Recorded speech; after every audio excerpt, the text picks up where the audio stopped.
Reid. It's nice to meet you all. Thank you so much for being here. I'm the chair of the Washtenaw County Democratic Party. Thank you, John. Thanks, everybody. I'm just going to quick read the MDP land acknowledgement with kudos to our member, Andrea Pierce, who's chair of the MDP Anishinaabe Caucus. Thank you for getting this. Pardon me? You can't hear me? Oh, okay. I don't know whether to yell into the mic or what. What should I do, guys? Huh? Am I good? I'm going to read it. Washtenaw County occupies, excuse me, the ancestral, traditional, and contemporary lands of the Anishinaabe of the Three Fires Confederacy, the Odawa, Ojibwe, and Potawatomi. The Washtenaw County Democratic Party recognizes historic indigenous communities in Michigan and those who were forcibly removed from their homelands. Washtenaw County occupies land ceded in the 1807 Treaty of Detroit. We further recognize the ongoing relationship of dependence upon and respect for all living beings of earth, sky, and water. In offering this land acknowledgement, we affirm indigenous sovereignty, history, and experiences. Thank you again to our Anishinaabe caucus. Welcome, everybody. Welcome. There's so many new people here. Wave your hands if you're new. Just wave your hands or stand up. Oh my God, it's so good to see you. Welcome. We want you to come back. We need all the new people we can get. We have a big job ahead of us, as you know. There are also a number of electeds in the room. Electeds, stand up if you're not already, or jump up and down if you're already standing. Thank you. Thank you. All right. Candidates. Travis, you didn't. Candidates, wave. Thank you, you guys. We know how hard it is to run for office, and we really are impressed with your work. And we wish you all the best. Precinct delegates. I'm going to raise precinct delegates here. All right, precinct delegates, raise your hands. Okay, you who aren't a precinct delegate, you have a lot of people to talk to when it comes time to file, which you can do Monday. All right, but I'm going to get back to that. I want to say a couple things. There's a lot on the agenda today, and I'm going to try to do respect every single piece of it. I want to bring to your attention that the Washtenaw County Democratic Party Executive Board issued a statement. The title is on preventing further humanitarian catastrophe in Gaza by placing conditions on, thank you, got that, on U.S. military aid to the Netanyahu government. We issued it on March 1st. We took a long time thinking about it. And the main thing that we're calling for, you can find it online. It's on our landing page, Washtenaw Dems, excuse me, washtenaw-dems.org. I should have taken a drink before I started. Sorry.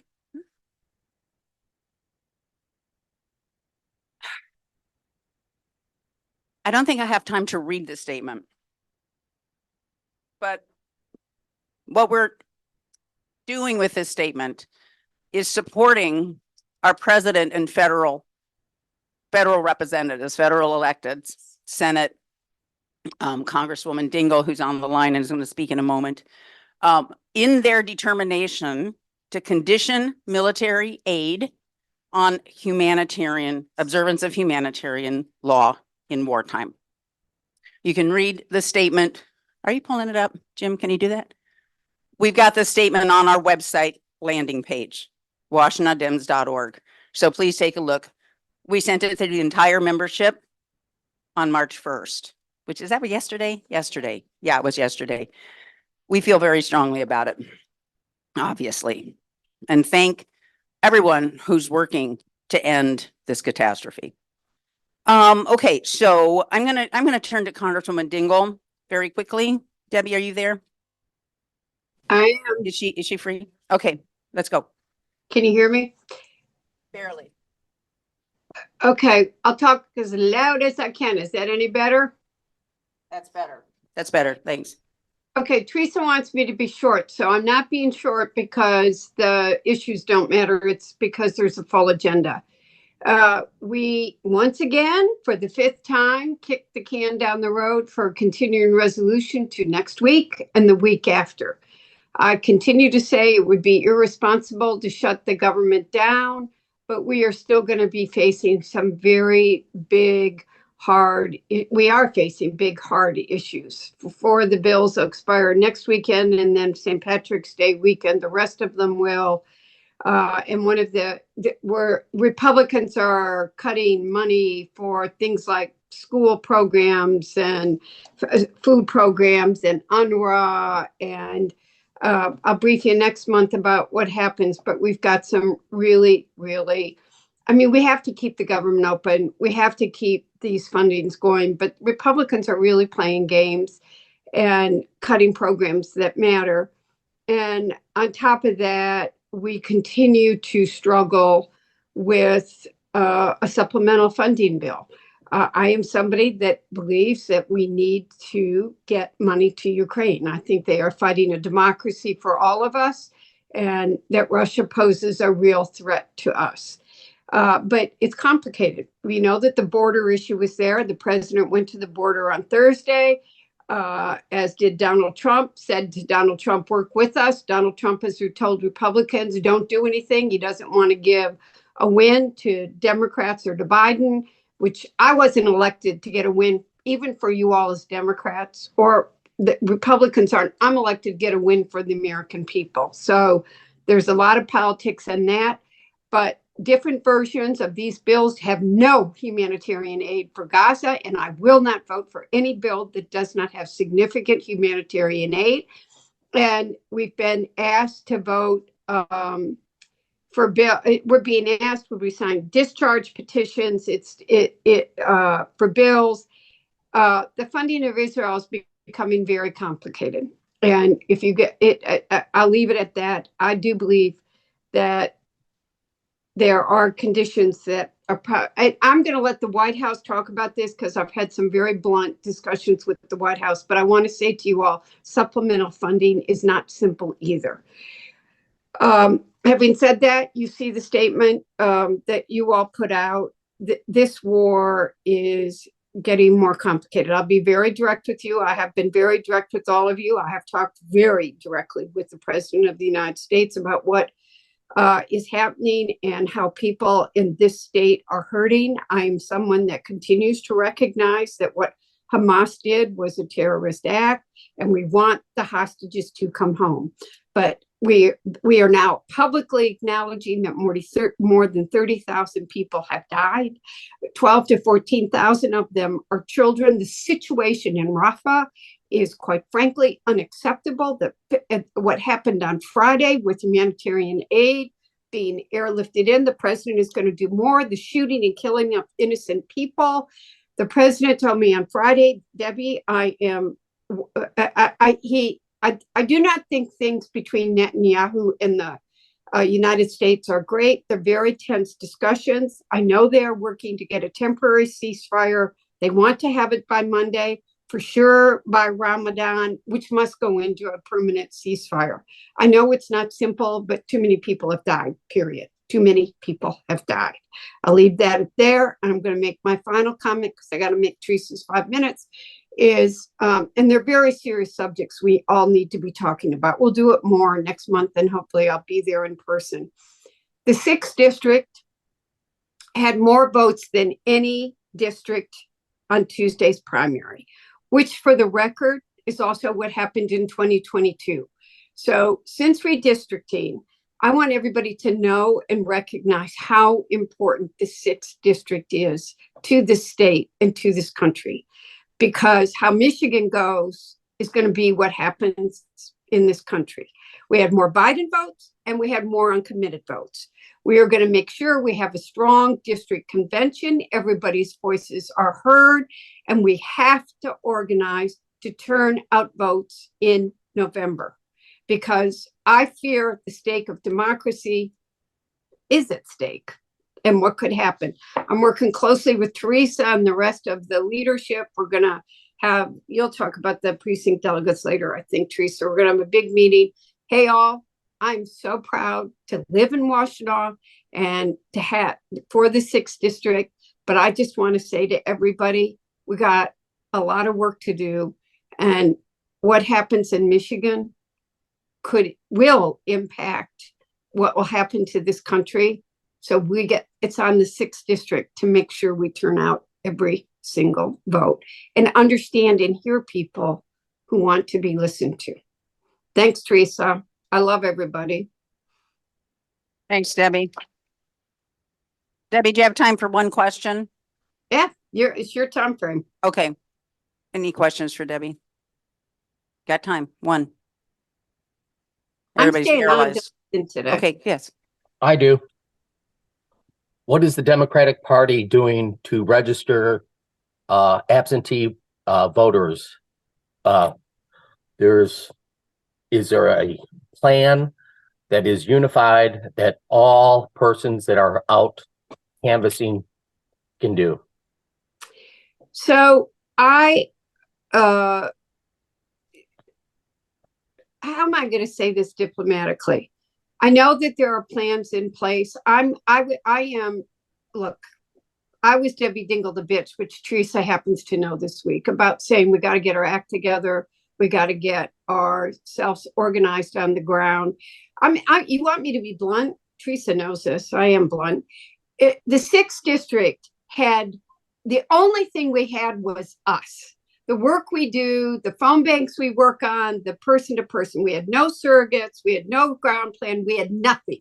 And we turned out more votes in both Biden votes and uncommitted votes, which I think is very important. And the Secretary of State's been trying to we got to get our acts together. And I'm going to tell you something. I said that to Joe Biden, and I've said it on down the line. And we're getting a coordinated campaign director. I told him the Biden campaign, they didn't have enough resources in the state. We had to hire people. And I've been the Debbie Dingell. Sometimes some of you might want to whatever, but I've been the Debbie Dingell this week. Representative Dingell, may I interrupt, please? You may. All right. All right. I'm from Macomb County. And I've been trying to basically in Macomb County, I believe Dems are doing the same thing. They're getting a site together that is not specifically represented as Democrats, right? But there's also other ways, government websites. I would show you this, right? Because it's a HTTP address. It's a government website. It's for registering to vote, right? However, it has to be done at a county level, working together, creating one website or individually, which don't make sense to me, but we need to be able to register persons for absentee ballots, irrelevant. I'm sure that we're going to be door knocking to Democrats, but irrelevant of a person's political opinion. Thank you, Washtenaw Robert. We have a County precinct organizing committee that has been working really hard for all of this past year and all of the last cycle. We have a lot going on in that arena and appreciate your input. Debbie, did you want to say anything else? Yeah, well, I want to say Washtenaw County has one of the strongest programs there is, and Jackie, but in the up. So we have a strong county program in a nonpartisan way that is up and running. We'll make sure you have the information. Yeah, thank you. With that, I want to say, and Janet Cannon, Janet, do you want to stand up? Janet Cannon is co-chair of the precinct organizing committee. So if you have questions about it, and we're about to talk about precinct delegates also, because that's a really important part of getting out the vote, both getting people registered and getting out the vote. I want to take a second to let you know that we're going to have a State of the Union watch party here in this building on, as long as I can get a county commissioner or a county employee to come and open it up for us, which I think I can. This Thursday, 7:30 to 10 p.m. Promise we'll have cookies and I guess coffee too. But it's a nice opportunity to come and meet each other again and talk some more and listen to the State of the Union. I'm hoping that he gets heckled again and can put them in their place. However, we're quite serious about making sure that our president knows that we want an end to this humanitarian catastrophe. I want to say, I'm going to ask Young Dems Washtenaw to make themselves known. Young Dems, wave, and I welcome Nikki Wilson. Thank you. Justin Harper, Aidan Ross. Is Nikki in here or is she outside? There she is. And Nikki Wilson. Do you guys want to come up? I know Nikki Wilson and Aidan Ross are the co-chairs of Young Dems Washtenaw. Justin is the membership chair of Young Dems Washtenaw. Thank you. Get to know these faces because they're the leadership of the party in the next generation. Hopefully coming soon.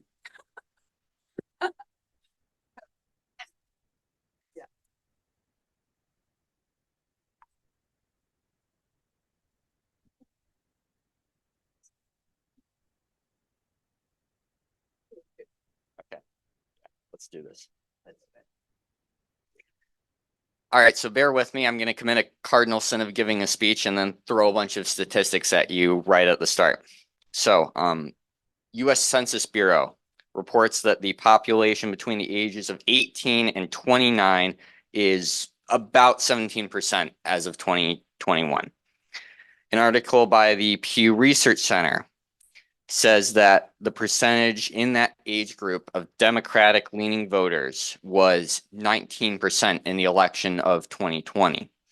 So that's 19% of Democratic leaning voters being in that same age group.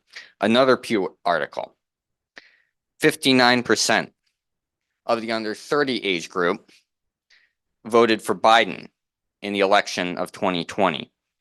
Compare that with only 35% for Trump. This goes to show that the young Democrats are an integral part of this party, as well as its future. But that generation, my generation, is increasingly alienated from the party, dissatisfied with 50 years of deregulation brought on by Reaganomics, though the party is currently pushing back to change that. And scared of a future that could very well be marked by a resurgent fascist movement, by the effects of global warming, a housing crisis getting worse, and no social or economic justice. And yet, we're the future of this party. The party needs its young people. And the young people need representation in this party. There are organizations at U of M for this, for the students there, but not one for the youth in general. Until now. I am pleased to announce that I'm part of a team of young organizers putting together a local chapter of the Youth Caucus of the Democratic Party. Thank you.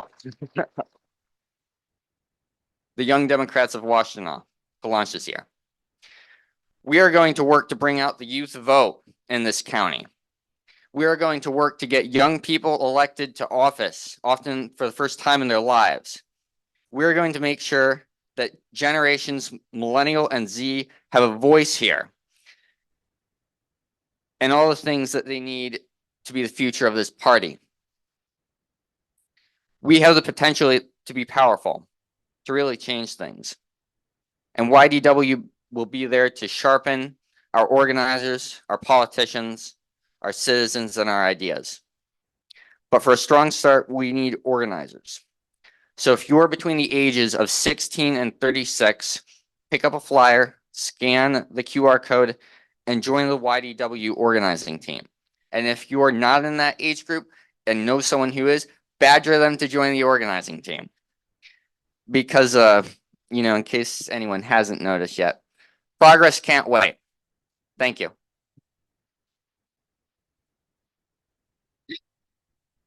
Thank you, Aidan.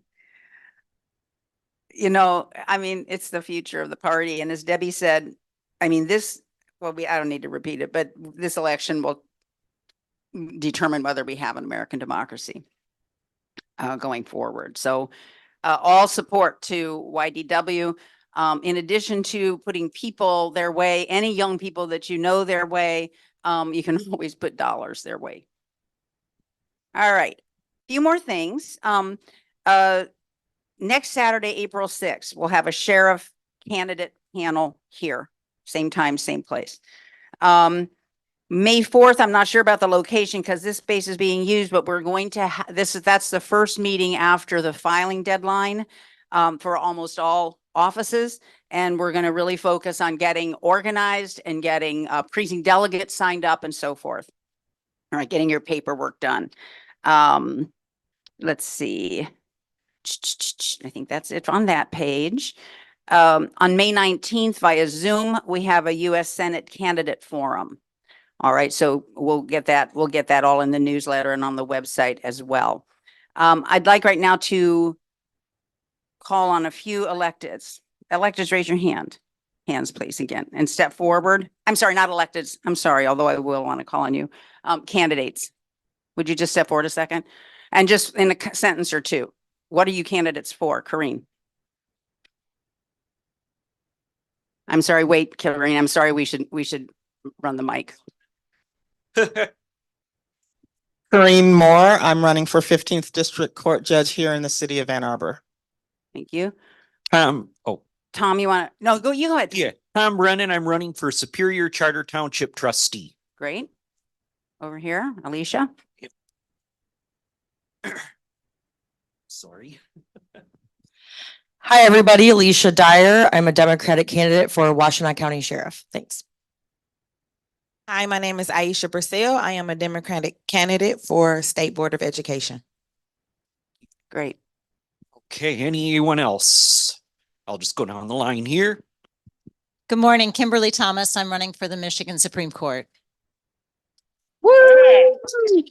Okay, anyone else? Candidates. Can't- Morning, everyone. Derek Jackson, candidate for Washtenaw County Sheriff. Great. Okay. Travis Rodino running for re-election to the Ann Arbor City Council. Anybody running for real? Yeah. Okay. Yeah. Don't we need introductions or are we good?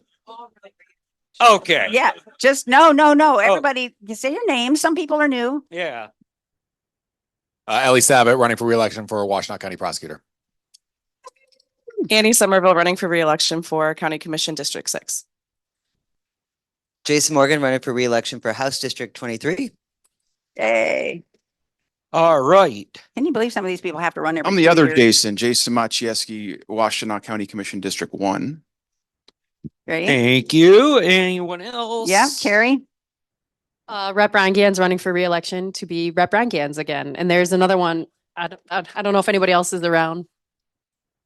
Okay. Let me grab Felicia real quick here. Candidates. Oh. Hi, everybody. Good morning. I'm Felicia. I'm the rep for the 33rd District. And up in the front row. Okay. Anyone else? Yes. First row. I'm Finn Roberts and I'm running for Lodi Township Trustee. I'm Eric Roberts running for Lodi Township Clerk. I'm Leslie Blackburn. My pronouns are they, them. I'm running for Lodi Township Trustee. Very exciting. Anyone else? And I just want to point out that a number of these people are young Dems, just saying. Vote young Dem. John Reiser, running to retain my seat on the Scioto Township Board of Trustees. Great. Thanks, John. Okay. Any other candidates? Okay, I'm going to ask Lonnie. I want Lonnie and Eric actually come on up, please. Okay, so as you know, most of us know, running for office is really hard. And much as you might want to serve your community, besides being a volunteer, like almost everybody in this room, there are lots of township boards and committees and so forth, and city and so forth. Anyway, to serve on, and these two guys are here to tell you about them. All right, so come on up. This is Lonnie Scott, and I'm sorry, I don't have my notes right in front of me. Lonnie Scott and Eric Roberts. Come on up. Now, is that mic live over there? Yeah. Okay, great. You guys can use that. All right, great. Do you need another mic? Maybe, yeah, Tom. It's on. Yep. Thanks. I hope I said welcome to everybody online. Hi, everybody online. We're so happy that you're here. I'm really embarrassed if I didn't say that before. Good morning, everyone. I'm Lonnie Scott. I'm also a candidate, currently a township trustee in Dexter Township, but running for Dexter Township Supervisor. And Eric and I are going to talk a little bit about specifically why we need candidates in some of these township races and some of the trends that we're seeing in Democrats flipping what have been traditionally Republican strongholds on township boards. And so as I hear the excitement about young Dems, this is a great place to start. I think we're all interested in building benches to make sure that we have candidates and good, strong candidates for every office. So want to start out by talking a little bit about the opportunities that are here in Washtenaw County, specifically towards Western Washtenaw. We can go ahead and go to the next slide. Because the reality is that when we run, we win. And we are seeing lots of change happening in a lot of these townships. And I'll tell you a little bit about my story. I grew up and was born and raised in Ypsilanti Township, which is very Democratic. That was my experience as a young Dem working on campaigns there, working for people like Jeff Irwin, Alma Wheeler Smith. And then we moved to Chelsea. And I told my wife, we're going to have to be a little careful because I'm very progressive. But then I noticed that all the yard signs in that first election were the same as my yard signs. And I thought, well, maybe I misjudged this area. So I started looking at the numbers, as did other folks. So we'll start a little bit with Dexter Township, if you want to go to the next slide here. And you can see here in 2016, there was no Democratic candidate. Harley Ryder was a 24-year Dexter Township elected official. I think he had been supervisor before he was ousted in 2020 for something like 12 years. There was no opposition in 2016. But as you started to look at the numbers in 2018 and others, there started to be a flip in the folks in Dexter Township specifically. So in 2020, there was a concerted effort of folks to get together and run Democrats for all of the positions. They actually ran for supervisor, clerk, treasurer, and 3 of the 4 trustee positions. And in the 2020 election, they won every race that a Democrat ran in. So they lost the one trustee seat where they did not have a Democratic candidate on the ballot. Someone did run as a write-in, but did not win. And that set up a board that was fully Democratic that had switched over, but that had one Republican on it, who, if you follow along with Dexter Township politics, resigned in grand fashion. You can look it up at a public meeting, said some really not great things, and stormed out. And that opened up a seat. So you'll see the results in 2022 is the special election. And that's the election that I was elected to trustee in. I actually got my ballot. This is important. I got my absentee ballot for that election, that primary in 2022, and there was no Democrat on the ballot. So after doing all of that work to flip the entire board, we weren't running a candidate again. And so with my absentee ballot on my table, I decided I was going to run. And I ran as a write-in candidate while voting was happening and got enough votes in the primary to actually be on the ballot in November. And you can see, you can't necessarily see, but I won by 7 percentage points over my Republican opponent in November. So I compiled a couple of these numbers, the same things that I was looking at in Dexter Township to show the change for Lima, Lodi, and Webster. We can go to those relatively quickly. But what you'll see is that they're increasing. Look at the vote shares. This is just straight ticket. There's lots of other analysis, but I decided not to be too nerdy for you this morning. But even just the straight ticket votes for Dems in these areas, we are winning. You can go ahead and go to Lima. Oh, and Webster. So we actually have opportunities in all of these places. And as I looked at the numbers, I got really, really excited. But then I looked at the Washtenaw County list of who's running in those elections. And we have the total of them, the 3 of them here. That's great, but there's 19, I believe 19 positions. So we have about 16 more jobs to do before the filing deadline of April 23rd. So I know we're a little short on time today. I'm going to wrap up there. I'm going to skip through. I'm happy to share the rest of the analysis and results. But really excited for this opportunity and hope that if you don't live in one of those places and want to run for office, that you have friends who do. All right. So is this on now? Nope. Oh, he got it. Okay. Keep talking, say something. Okay. I'm Eric Roberts. I am a candidate for Lodi Township Clerk. My husband and I are both running in 2024. And we're joined by Leslie Blackburn, who's also filed to run for Lodi Township Trustee. I'm happy to be here to share some of this information with you. But Lonnie and I have looked at the election data, the raw data, and the places where there are real opportunities to flip Republican-held seats at the local level are in Lodi Township, Webster Township, and Lima. Anyone from there? Lima? It is Lima? Lima. Oh, that's our state rep over there. Okay.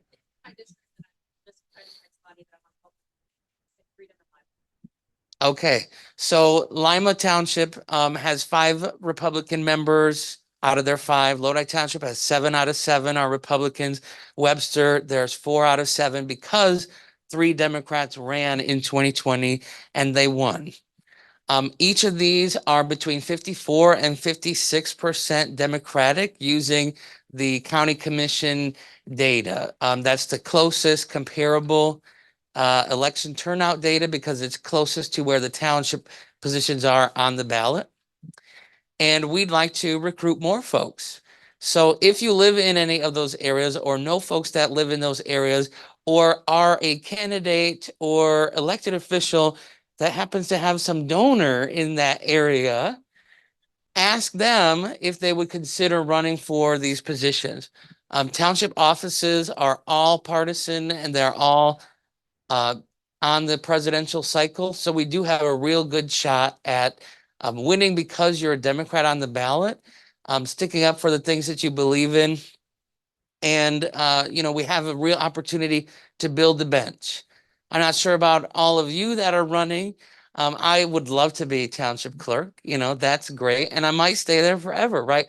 But we are planning on recruiting people to build that next bench that can run for other things or that can do a heck of a lot for those communities while in the time that they're there. So if you know of folks that live in those areas, you should encourage them to run. And you should encourage folks to run in all races across the county. But in those 3 townships, the numbers are quite clear. Democrats have been winning. In Lodi Township, for example, where I'm running, not a single Republican has bested a Democrat in any race where there have been a Republican and a Democrat since 2016. So, Democrats have a real good shot at it, and it's worth telling people that there is an apparatus that's willing to help them. Okay, there are folks that are willing to help them. A D next to your name in some of these communities is a good thing that probably lets you win, though certainly you have a much better shot if you're knocking doors, doing those things, campaigning, and I'm willing to help. And I'm sure that there's many, many folks in here that are willing to help across the board. And like Lonnie's mentioned, this worked in 2020. This is how townships are set up, where they can all flip at once because they're all partisan officials and all on the same ballot. So let's build a whole bench of brand new Democratic officials and then support them in their time campaigning and governing. Thanks. One last quick note that I am sure if I didn't say it, my friend Debbie Dingell would call me and yell at me. Is the other thing about this is where we have candidates running and working and winning, we are helping with turnout for the presidential. So we also have to remember that there are a lot of folks in these townships like me when I first moved there that thought, oh, this is just a very conservative area. And the more that they can see that there are folks like them and representing them, the more they're turning out. So that it all builds on itself. And as much as it's helpful to have a strong person at the top of the ticket, having strong folks at the local level also help with turnout. And we are definitely going to need that in 2024. Thank you.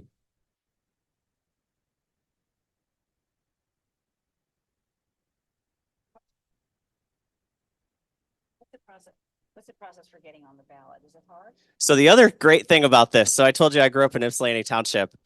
We had to collect about 100 signatures to get on the ballot, or you can pay the $100 filing fee. Dexter Township, I had to collect between 3 and 10 signatures. It was literally my wife and my neighbors. And then you fill out your campaign finance paperwork, your affidavit of identity, and file all of those. Very easy.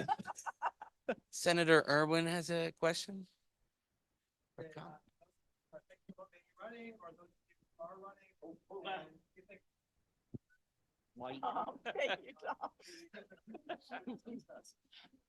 So I was just gonna say, for those of you who are running or who are thinking about running, or maybe even those of you who might want to run but are worried about, the process and what it's going to be like, there are those of us who've run many times. And for instance, I represent a portion of Lodi Township, and I would just encourage you to reach out to some of us who work for you and have run before, who could talk to you about what it's like and just try to break down the process, demystify it a little bit, answer questions. If you've got questions about how these things work, feel free to call me.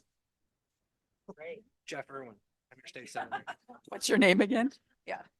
And I will say, speaking from experience, I've run for office a couple times already and have not been successful, and I have to remind myself, don't let it get you down. You may not win the first time, but just keep trying.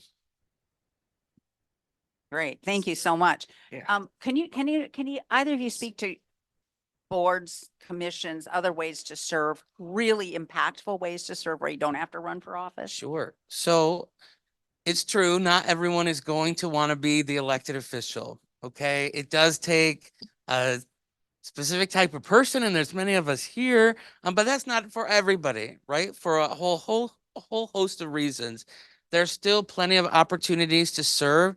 Every city and township has an appointed planning commission, and then a host of other appointed positions that are typically chosen by the groups of elected officials. So in our township, we are hoping to make it much more of a transparent process.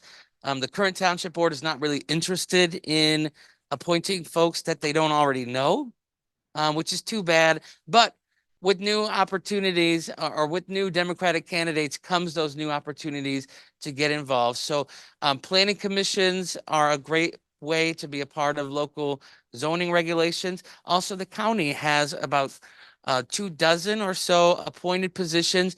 They're all generally, they end in December 31st of any given year, but there are some current mid-year vacancies. Check out Washtenaw County's website. You can just search boards and commissions and it'll show you the current vacancies, because we need folks doing the work in those appointed roles as well. So if you talk to someone and they really seem like they'd make a great public servant, but they're really not wanting to put themselves out there as a candidate, you can remind them that they could also get involved by applying for one of the many appointed positions that make a lot of these recommendations and positive changes in the county or in their city and township. Gotta be a way to get your feet wet, or, before running. Dirt. Wait. Tom's getting his steps in. Hang on. I believe the local clerks directly hire election inspectors, poll workers. Can you speak a little about that? Yeah, so Lodi Township has 2 precincts. We vote at the farm grounds, and I'm really excited I've been working elections since I was 16. And if you didn't know, that's when you can start working elections. So if anyone here has a 16-year-old, encourage them to be a poll worker.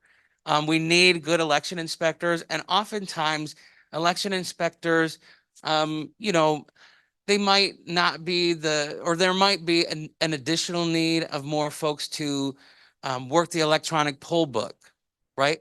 There might be an additional need for folks that are a little more tech savvy. If you have a 16-year-old or up that wants to do that, I'd really encourage them. And you don't have to be a poll worker in the community in which you live.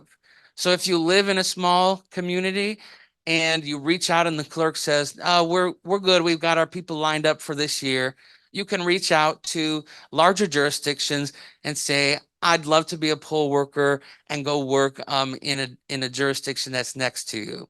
So definitely I recommend poll workers. It's a lot of fun. And you get paid. Yep, it's not volunteer. So you will get paid something for your time. August and November should certainly be pretty robust on election day, hopefully. And it's a great way to give back and help, preserve our democracy. Thank you, Eric. Thank you, Lonnie. We really appreciate your inspiration and your information. If you want to get connected with a mentor, somebody who can advise you about how to get involved in this process, you can just write to info@Washtenaw Dems. Write to info@Washtenaw Dems. I need to be connected with somebody who will help me through this. Do that and we will get you connected. Also at our next general membership meeting, general open meeting, not membership, on Saturday, April 6th, as I said before, we'll have the sheriff candidate panel here. And we'll also spend time on getting you guys on the ballot too. Okay. Janet, if you want to step up for real quick, and before Janet steps up, I just want to get Janet to talk about precinct delegates, and there's a number of them in the room. Eric Keller, where'd you go? You want to just stand up real quick and say hi? I'm sorry. 1 second here. Miss you. Thank you. Eric Keller, work for the governor, her senior advisor, and Office of Community Engagement. And I would just say, it's great. I know Washtenaw County Dems do a really good job. 2024 is so important. And I do want to recognize that in Grand Rapids right now, the Republicans are meeting today. So as much as we can continue to stay in the game and get involved, it's going to be really important come November. So thank you. Stay in the game. We're like writing the game. Come on.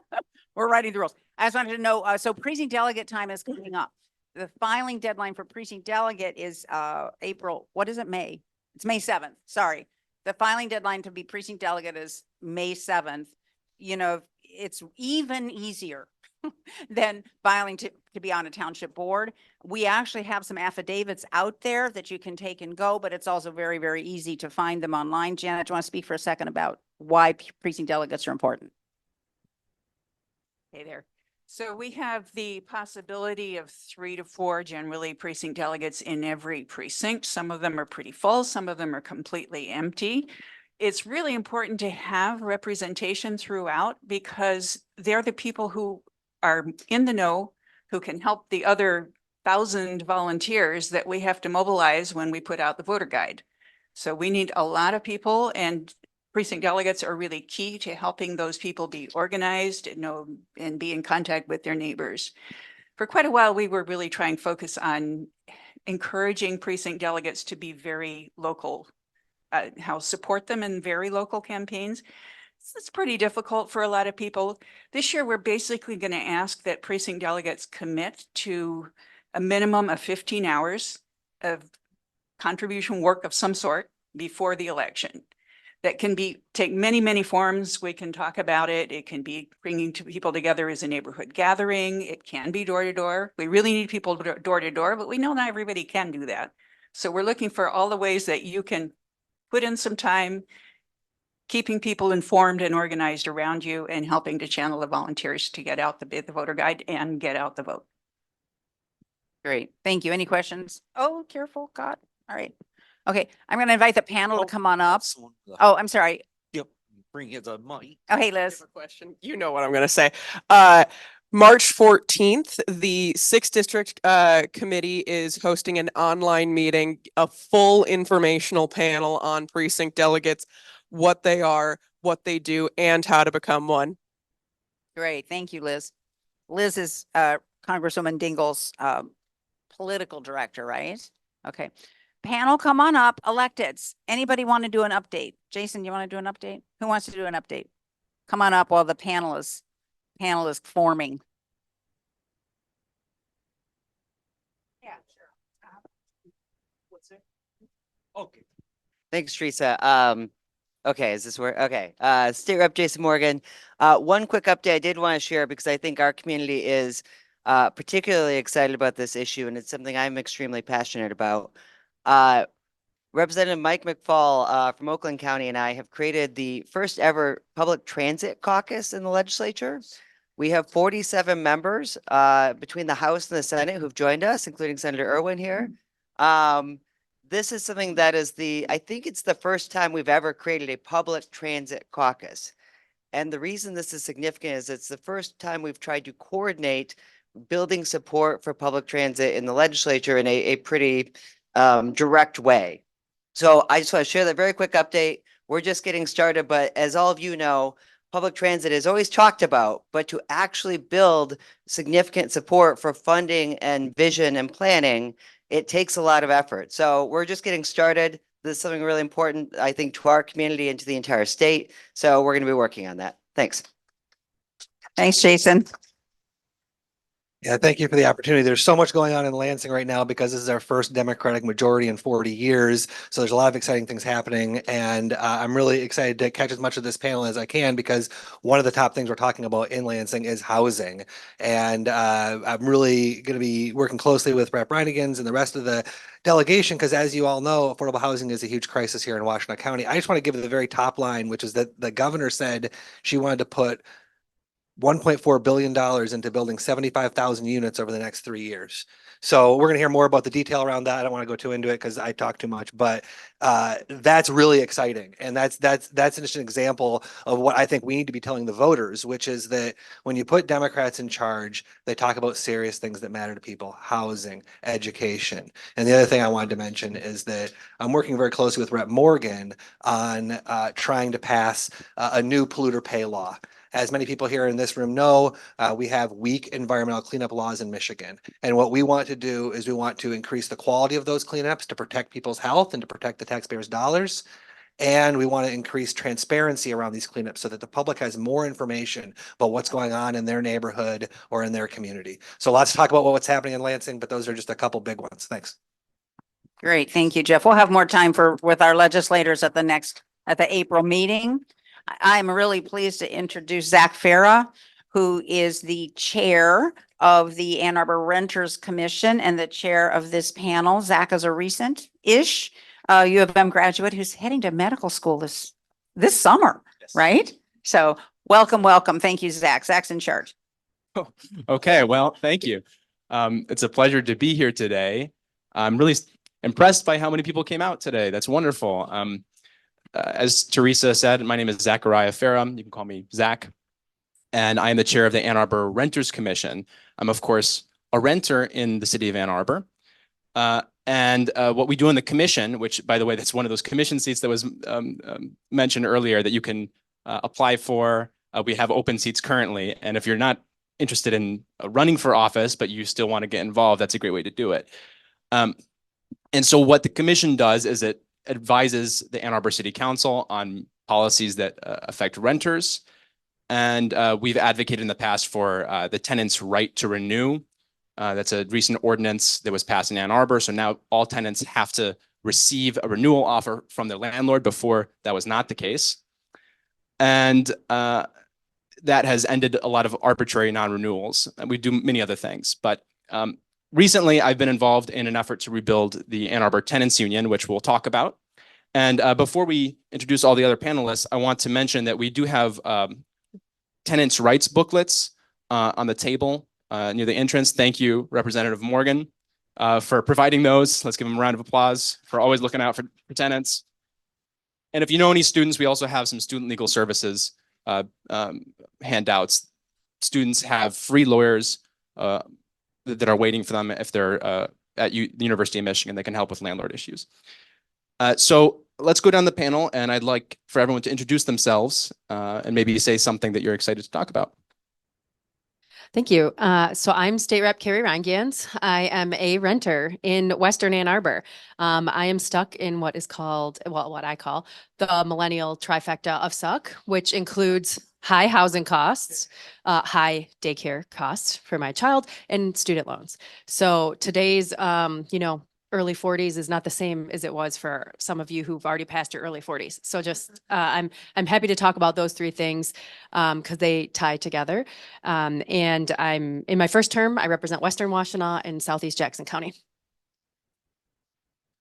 Good morning. My name is Cynthia Harrison, and I'm a council member in the city of Ann Arbor, and I represent Ward 1. And what I'm excited to talk to you guys about today is basically how we support our most vulnerable citizens and helping keeping them housed. A little bit about the Ann Arbor Comprehension Plan, which I'm really excited about. And yeah, just really what we're doing in the city of Ann Arbor to try to bring housing costs in the long run, bring them down. Thank you. Good morning. My name is Jason Macijewski. I'm the County Commissioner from District 1, which is the northwestern part of the county. I live in Dexter Township.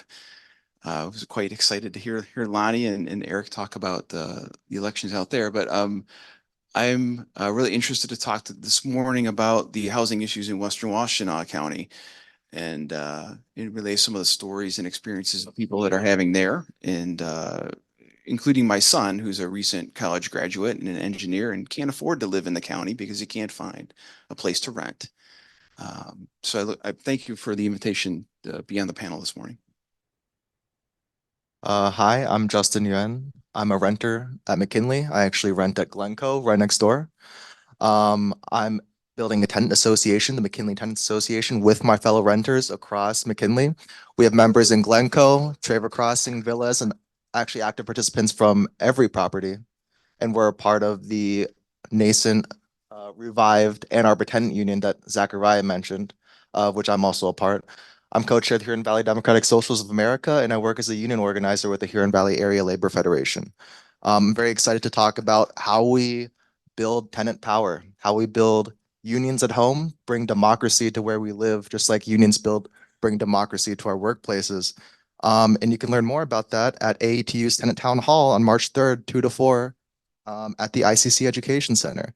I'm also excited to talk about the Rent is Too Damn High Coalition, which AETU and McKinley tenants are participating at the statewide level to, among other things, repeal the statewide ban on rent control, to push for massive investments into social housing, and to push for a tenant bill of rights and housing first solutions to housing insecurity so that we help those most directly impacted by the lack of housing.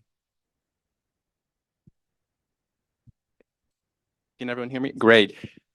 Very excited to jump right in. So according to the Washtenaw County Office of Community and Economic Development, the median rent in Washtenaw County rose 33% between 2012 and 2021. So it's about 10 years, it rose 33%. Wages obviously have not kept up. And Ann Arbor and the surrounding area is becoming increasingly attractive to people who want to move there.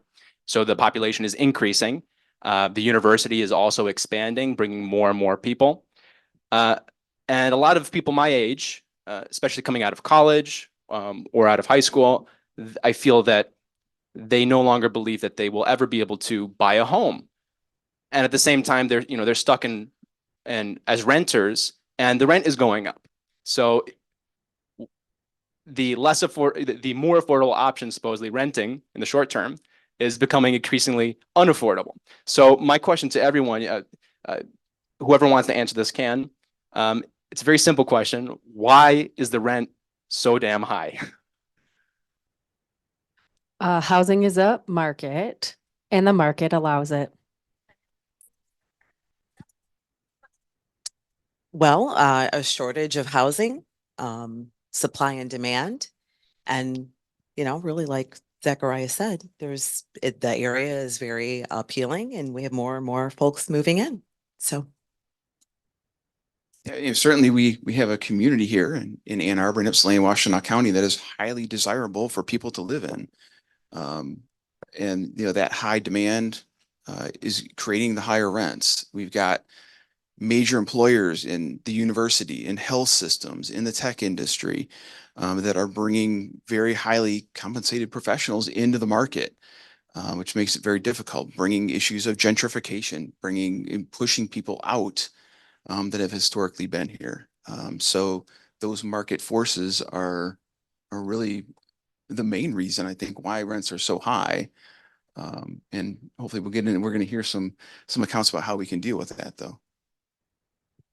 Rents are too high partly because of the market that Rep. Rheingans brought up. Very good point. Housing is a market right now, and it's subject to forces of speculation, of credit, and of artificial things that artificially prop up rents. I think we can be honest with ourselves and say that highly desirable areas in the past did not result in exploding rents that priced out everybody. Things went up, of course, but not to this degree, not to this speculative degree. And a big part of that reason is because in housing, we don't have the bulwark that we have in labor and jobs, right? We don't have this bulwark of organized labor that is able to push back on a systemic level and fundamentally alter the shape of like the pie, the split, right? Where employers get a certain percentage of the pie and they reserve a certain amount for labor, for workers. But through organizing, we push back against that and we increase our share of the pie. We fundamentally push back against their profit motive. But in housing, we don't have that. Thank you. Commissioner Macijewski, is this on? Can you all hear me? All right.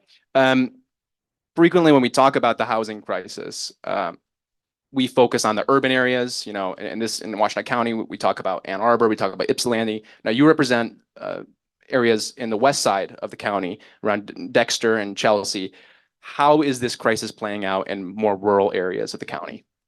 Okay, thank you for the question. I have a lot of conversations with the business community out in Chelsea and Dexter. And one of their main issues that they're dealing with is their workforce and the fact that their workforce cannot afford to live in Chelsea and Dexter. A lot of the people who work in these two communities come in from Jackson. Maybe they come in from points to the east. But when they are looking for housing, there is just not a supply, especially on the rental side, that is available. The developments that are being built in townships in the western part of the county tend to be very high-end developments. Houses that are well in excess of 2,000 square feet and really in excess of $500,000.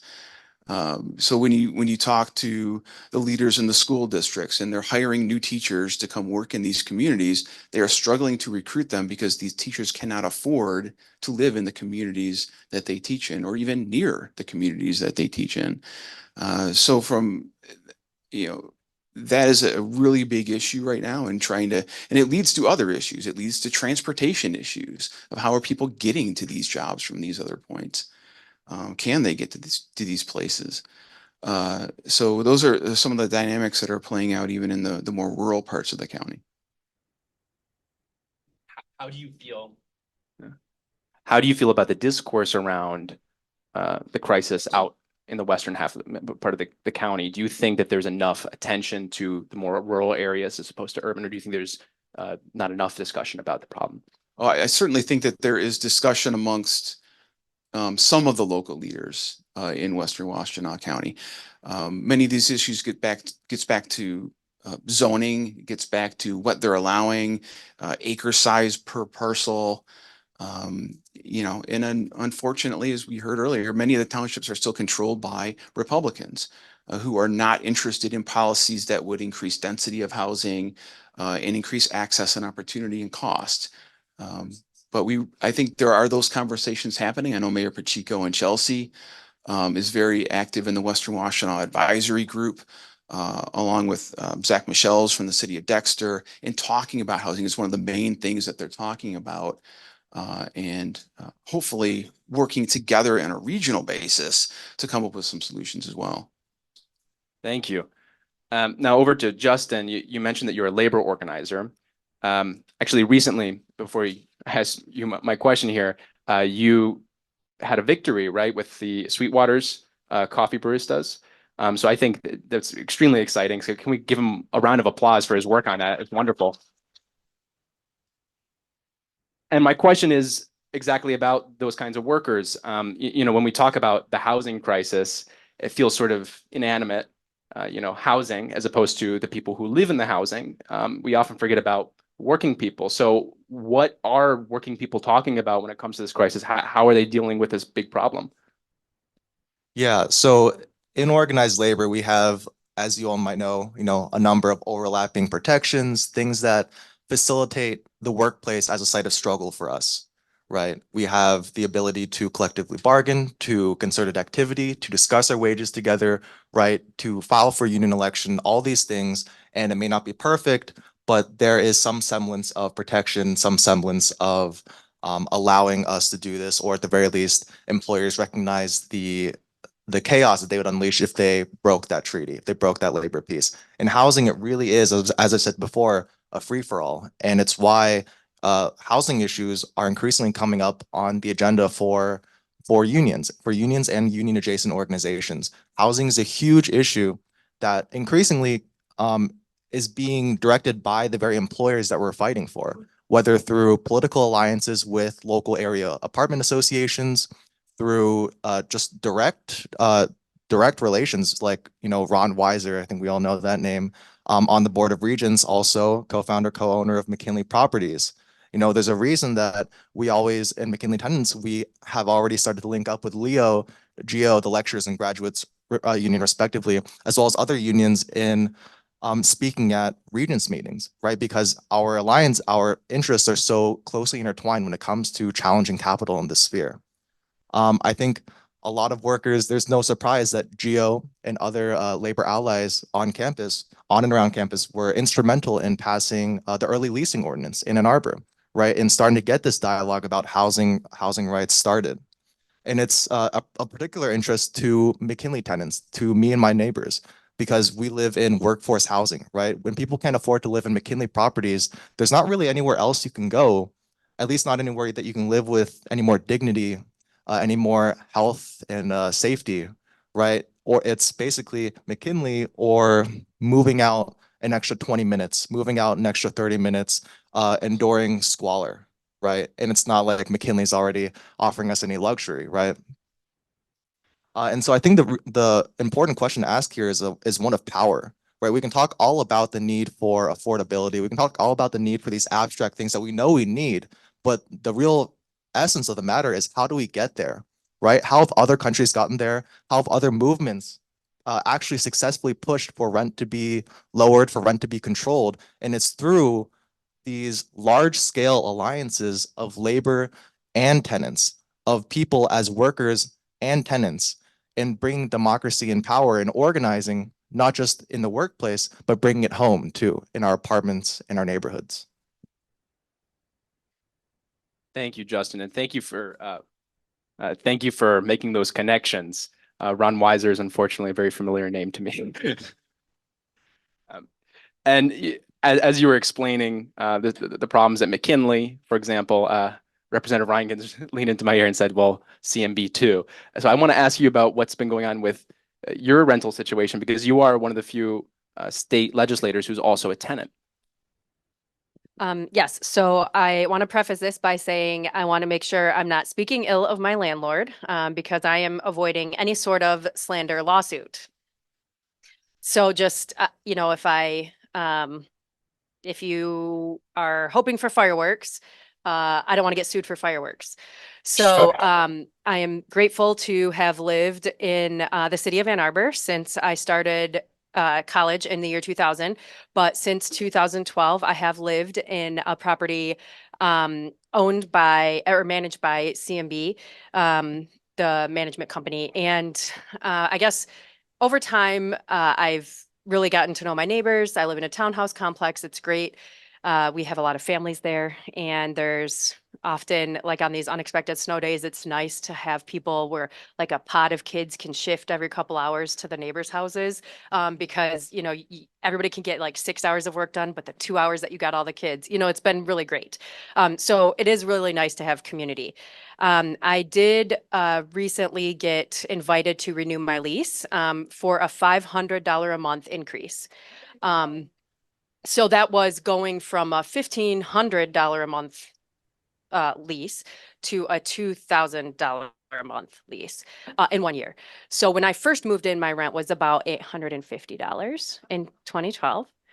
And you just heard me say currently today, yesterday, I got the auto notification, you know, March 1st, your rent was just taken out $1,500. That's a 50% increase in that 11 years. So you said in the last decade, it has been a 33% average. So I'm bringing up the average.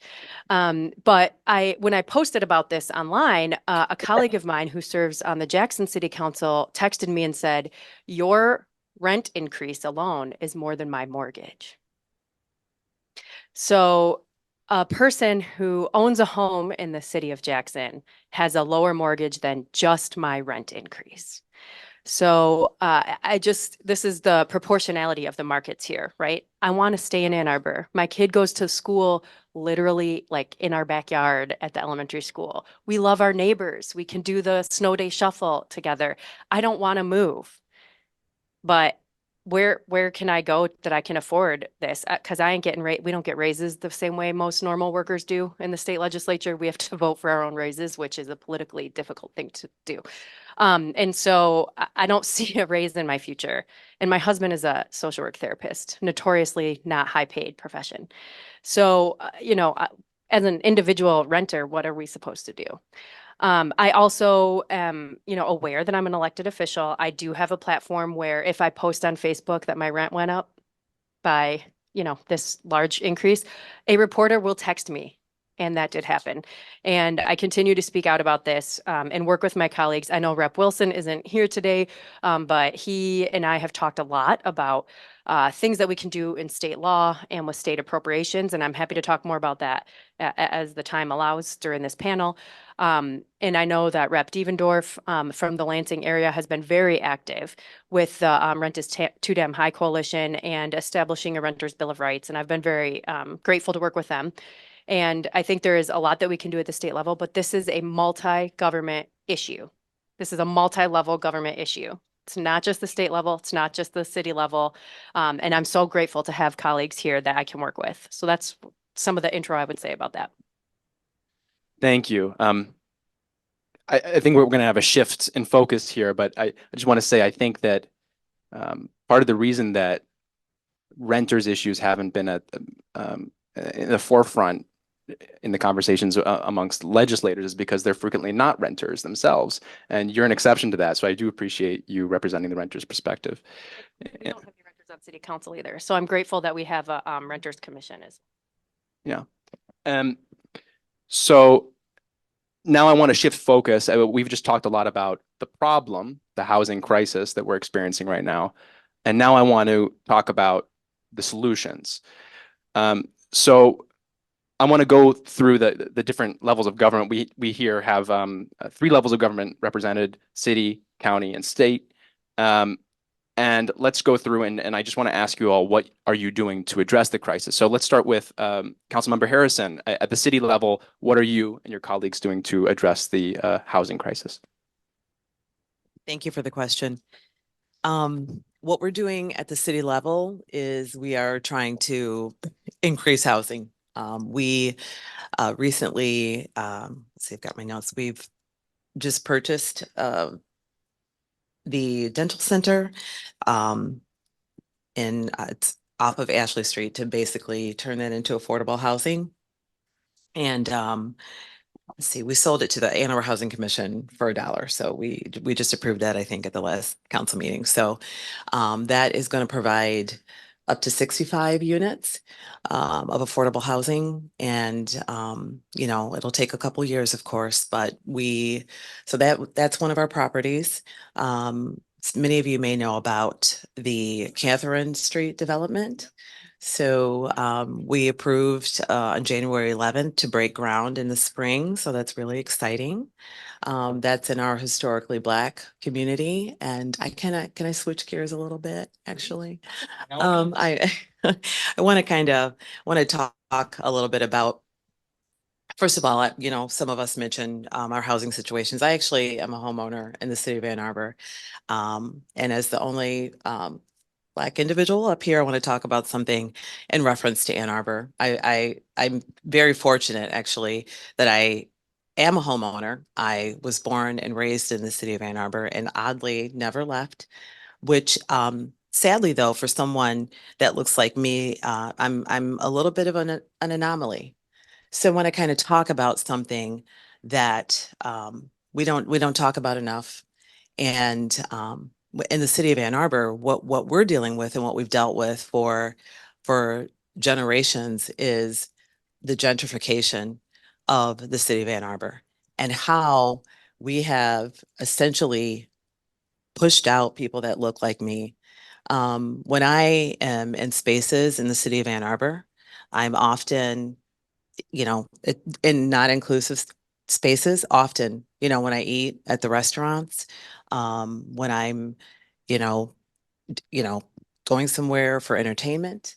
And that is a result of, basically gentrification and quite frankly, the harm that has been caused in within the city of Ann Arbor. And you know, it's something that I think we need to think about. I think we need to think about how we are going to be repairing, how we need to repair harms that have happened. I have spoken with individuals that now live in other areas of the county that did used to live in Ann Arbor, and they have said to me that they have felt that they were pushed out. And so, when you talk about housing, I think it's really important that we not overlook what has happened within the city of Ann Arbor.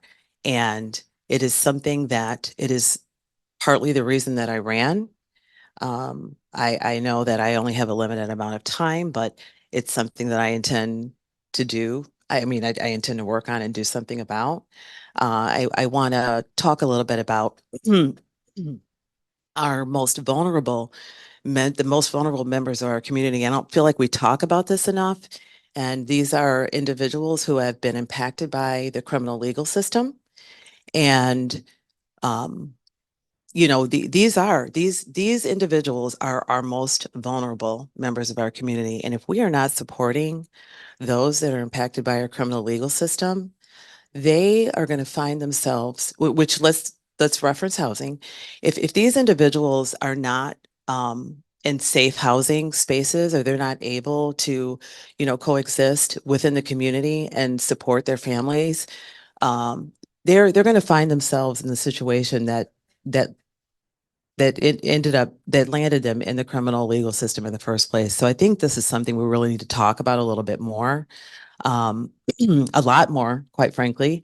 And one thing that the city of Ann Arbor did to address this during our last budget cycle was we took part of our marijuana excise tax rebate funds, and we directed it to basically the Ann Arbor Housing Commission, so that they could put together a program to support these individuals. And so it's actually called the Rising Hope Program.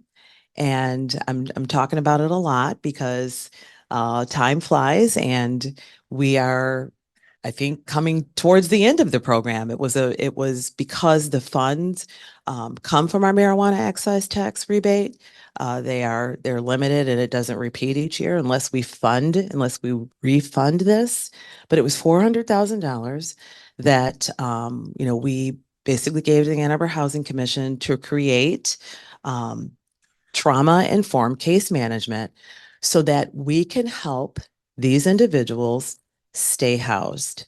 We know that when individuals are impacted by the criminal legal system, and this is trauma that they have faced, and when they're trying to live, when they're trying to just exist, some of the things that we take for granted, hopefully most of us are going to be after this meeting, if we're going home, we're going to a warm home, hopefully most of us that are here in this room.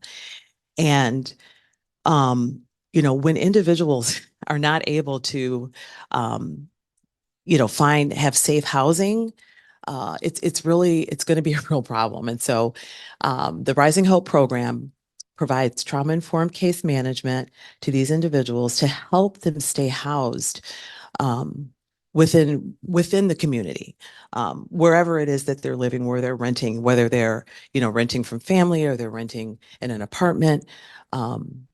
They deal with a lot of things, and they need a lot of assistance. So I totally went way off track, but I think it's really, I need to talk about this because we don't talk about it enough. And, if we are not supporting our most vulnerable citizens, then we're not going to be in a good place. None of us. It does not create public safety to not help these individuals. So yeah, I'm looking forward to talking with my peers about this. And I'm hoping that we strongly consider refunding this Rising Hope program so that we can continue to keep these individuals uplifted. Like Martin Luther King says, injustice anywhere is a threat to justice everywhere. So yeah, that's what I had to say today regarding that. Thank you. Right. It's a marijuana excise tax, and we just everybody just got I think we and Ann Arbor got the same. It was about $1.5 million, I think.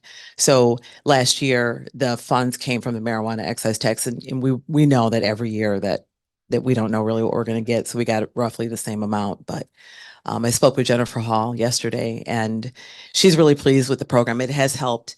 It's helped an average of 15 families per month. It did take a couple of months to, basically kind of get the program together. But she's very pleased, and it's picking up momentum, but the program does end in June if we don't refund it. Thank you very much. I think that is absolutely on track, what you're talking about here. And thank you for telling us about the Rising Hope program. That's very exciting. And Jennifer Hall was supposed to be on this panel. Unfortunately, she could not join us and give us the perspective of from the Housing Commission, which is very important, but hopefully sometime in the future. So moving on from the city level, let's go over to the county. Now, the county, of course, has a long history of supporting people who are homeless or at risk of being homeless. The county collects and shares really important, vital data about the housing market. Can you tell me, tell all of us what's the discussion like on the commission right now regarding housing issues? What kind of solutions are you guys talking about? So I think at the county commission, we're building a conversation around housing. I think it is at the county level, we are really, I don't think people realize we're really a human services organization in a lot of ways. And I think there's a number of things. The first thing I want to touch on is enabling people to remain living in the homes that they are already in. County Treasurer McCleary has quite a robust program to help people avoid foreclosure. And if you know of anybody in that situation, I would urge them to reach out to her office. She's had a lot of success combating foreclosure issues on people that are unable to pay their taxes, and been recognized nationally for her efforts there. We've got other programs as well, like Barrier Busters, that help break down the barriers of people trying to access housing. There are weatherization programs, again, for allowing people to really maintain the homes that they're in, so they are not forced into a situation due to lack of repair or living conditions to go somewhere else.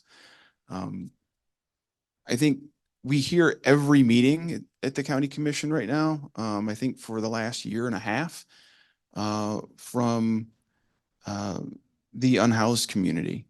And it's a incredibly important voice for us to repeatedly hear.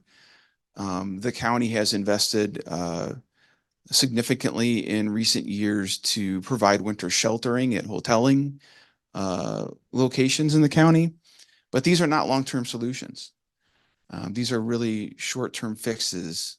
And I think the county commission is trying to find its way through and engage in trying to identify longer-term solutions that we can play a role in as county government. We don't have direct jurisdiction over zoning or anything like that, but I think a significant step forward that I hope we can take maybe yet this year is the creation of a housing commission at the county level to really begin to think regionally.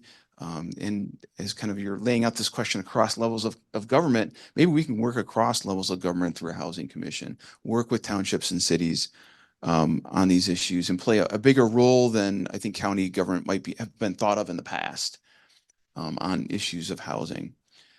So I think there's a variety of things that we do programmatically, but I hope, like I said, I think through the Housing Commission and maybe coming up with some more long-term solutions around unhoused is the areas I think we're going to be getting into at the county level. Thank you very much. Thank you very much. And that's really exciting to hear about the potential for a county-wide housing commission, which might be able to complement the city of Ann Arbor's housing commission. And IPSI, of course, too.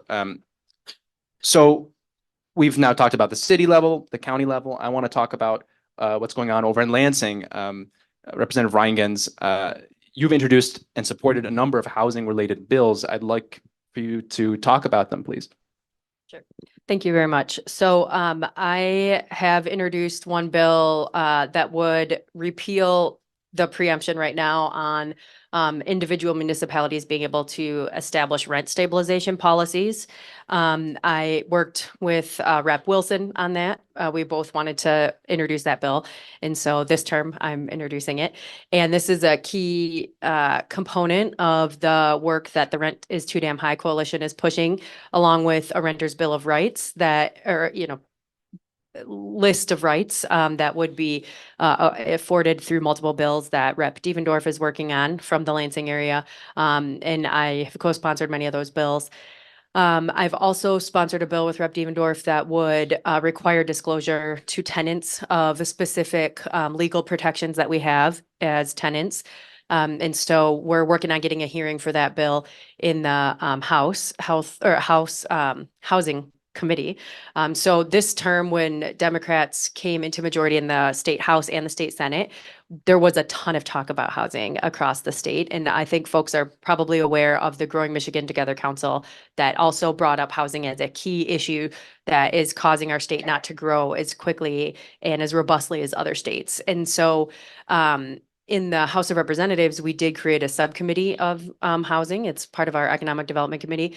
You, as a Washtenaw County resident, should know that Senator Irwin chairs the Housing Committee in the Senate. So you are well represented in Lansing by people who really care a lot about why the rent is too damn high. So those are some of the things that I've been working on the policy side. I will say right now, in the House, the Housing Subcommittee chair is Rep. Christian Grant from the Grand Rapids area. She is a housing developer. So she has a lot of thoughts and a lot of experience on how this might work. And she is very passionate about housing that is affordable to regular people and is really trying to come up with a multi-pronged strategy about how to possibly address some zoning issues through state level law, how to address some financing issues that she has encountered herself trying to build housing and develop housing that is affordable, not like the higher end, whatever the market will bear kind of housing, but housing that people can actually afford. And she and I have talked repeatedly about the role of rent stabilization policies at the municipal level.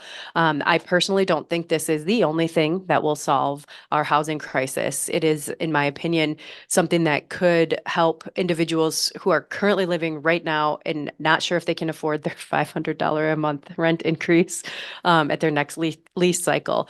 So I do think that since in the United States, this basic necessity of life is considered a market good, that we have to operate in that structure right now. You know, in other countries, it's not only a market good. In other countries, the government actually cares a lot about people's basics of life and requires a taxation structure that then uses taxes to help people with their basic goods, basic needs of life. We don't do that as much in this country. So that's some of the stuff we're doing on the policy side. And then on the appropriation side, I had to go look up our last budget. So I'm going to list a few things for folks to have an idea of what we did just in our last budget. This budget was the first one that was done in 40 years by a Democratic House, Democratic Senate, Democratic governor. So these are things that are very different than what has happened in the housing space in the past.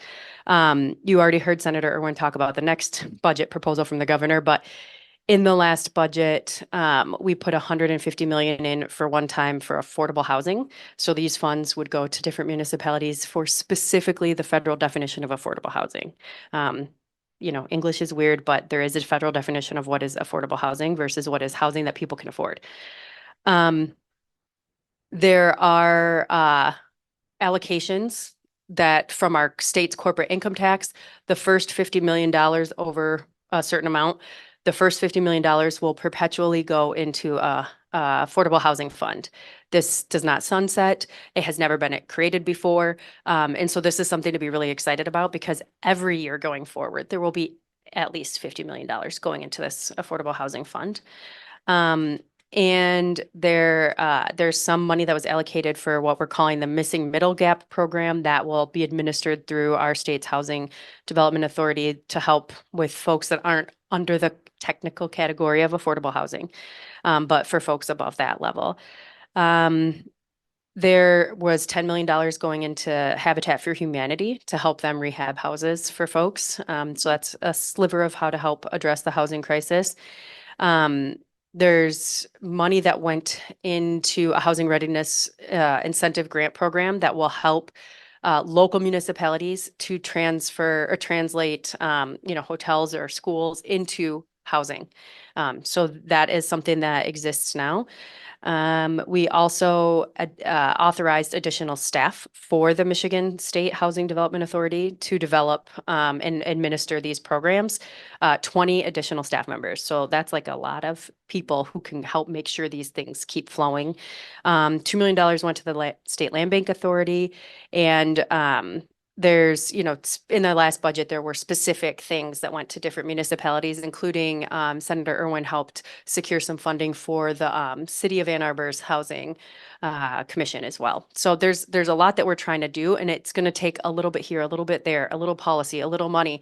But we really need to do a lot to address this because right now our state is stagnating in part because of the housing crunch that we have. Thank you. And what you're describing there is obviously a multifaceted approach. Lots of things that you mentioned, zoning reforms to investments in new housing to regulating how much housing can, the cost of rentals can increase from one year to the next. So thank you for painting that picture. So we just heard about 3 levels of government here. I hope that you all will continue to interface and communicate with each other to make sure that your approaches can complement each other. But now I want to move on to, still talking about solutions, but I want to move on to what tenants can do. So Justin, you mentioned a number of things you're working on as a tenant organizer and as a labor organizer. What should us renters be doing right now to address the problems? Yeah, raise your hand here if you know what affordable housing is, whether as federally defined or as conceptually defined, as Rep. Rheingans pointed out. Now keep your hand up if you know what social housing is, right? If you've ever heard of social housing. Okay, well, I guess this is the room to ask it in. This is the room to ask it in, but it is an important question, important distinction, right? Social housing, which at its core is permanently affordable, permanently decommodified, and that has strong tenant autonomy, right? Democracy in our homes.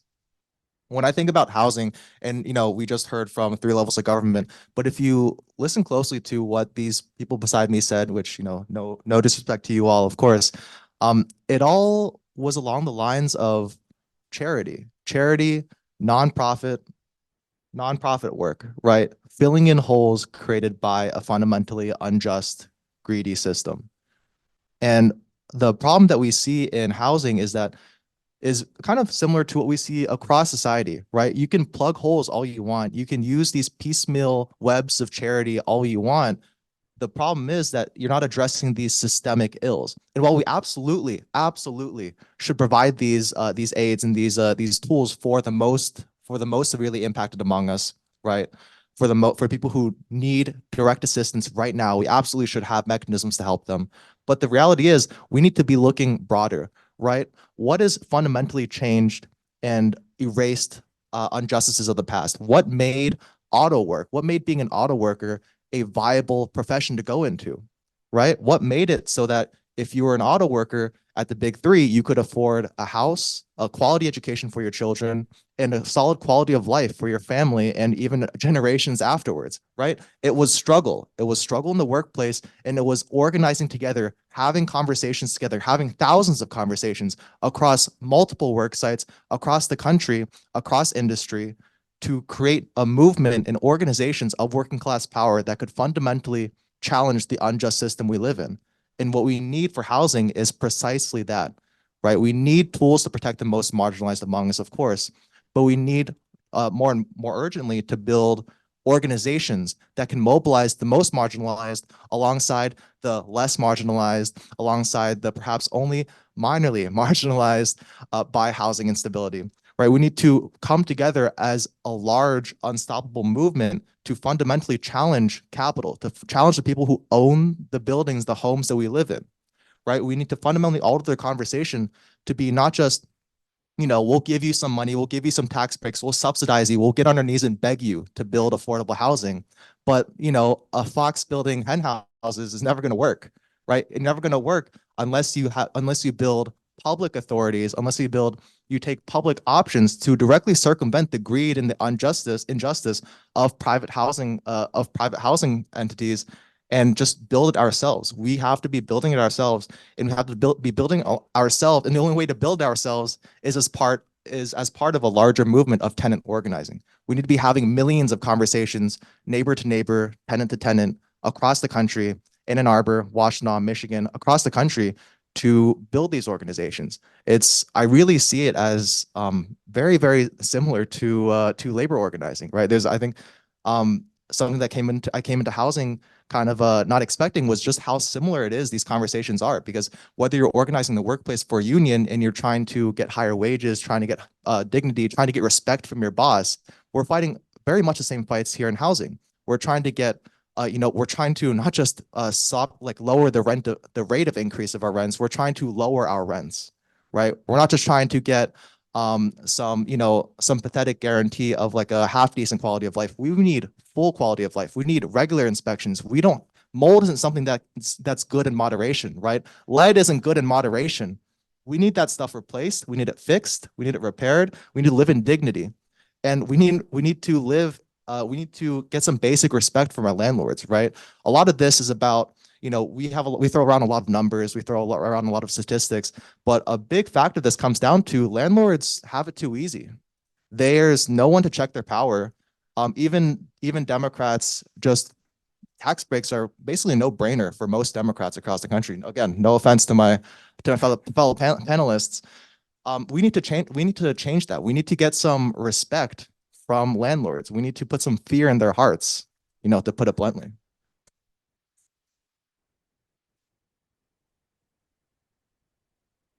Well, thank you, Justin. I think you really expanded the horizon of this discussion there. And I really appreciate how you talk about tenant organizing as an expansion of democracy, which I think is a very important idea, especially in this moment. So a follow-up to you.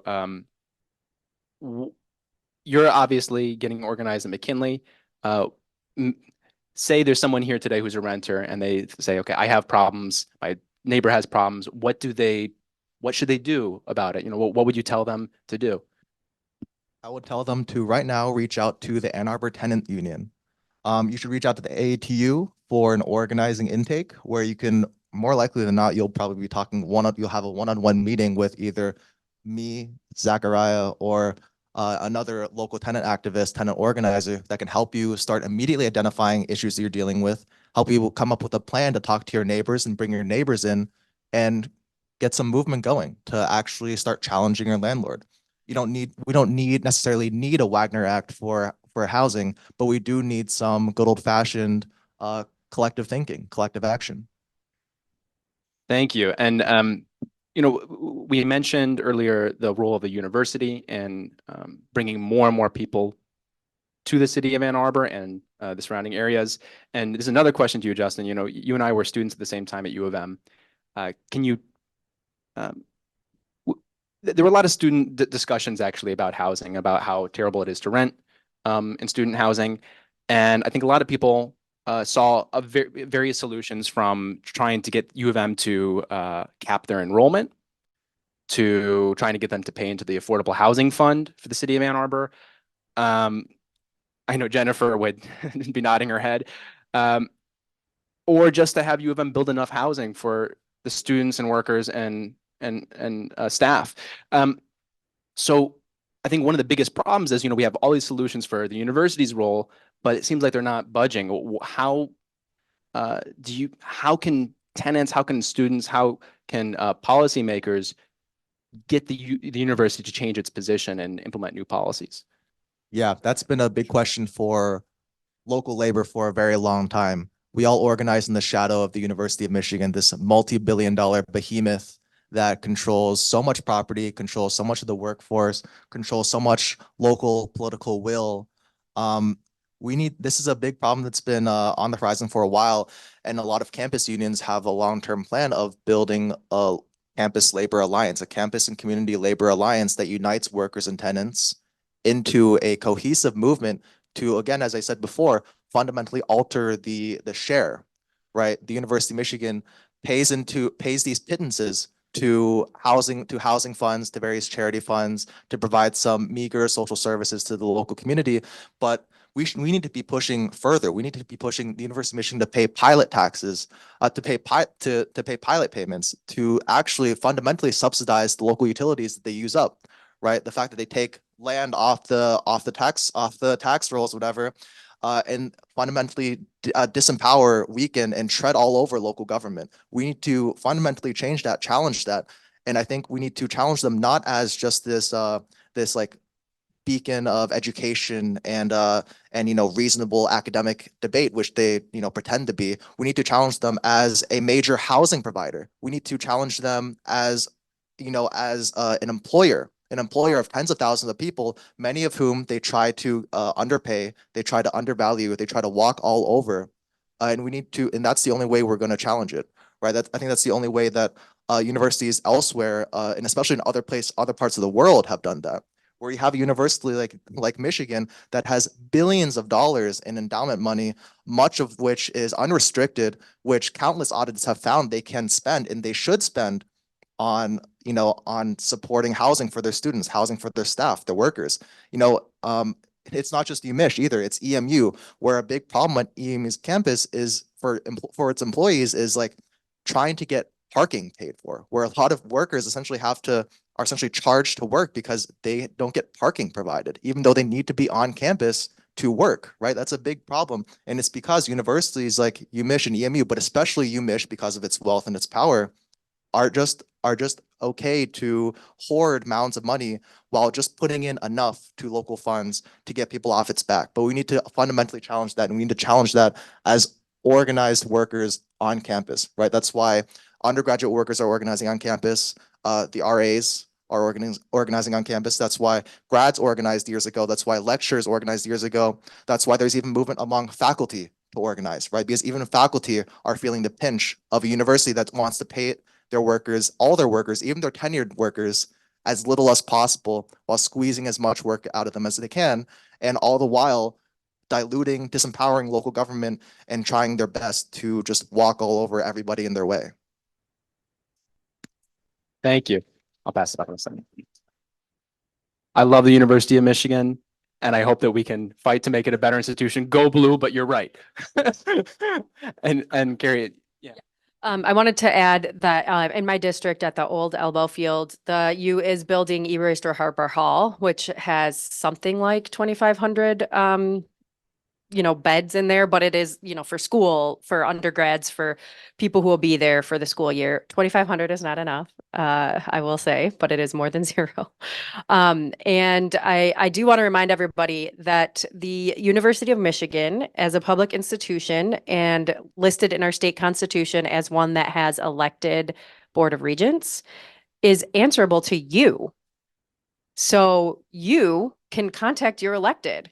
And they're all statewide. So every single one of them is your elected regent. So you can contact every single regent on the Board of Regents as a constituent and ask them about this. So please do that. Consider that some homework for you. If this is something that you think needs to happen, it's your right as a constituent. And even if you're not a person who can vote, you're still a constituent of them. So please contact them. Thank you. And now we're going to start moving over to an audience question and answer period. But before we do, I have a question for all of you. Whoever wants to answer, you can. How do you think the various institutions you represent can help strengthen the tenants movement that Justin's talking about? And conversely, how can tenants organizations support the policy agendas that you all laid out.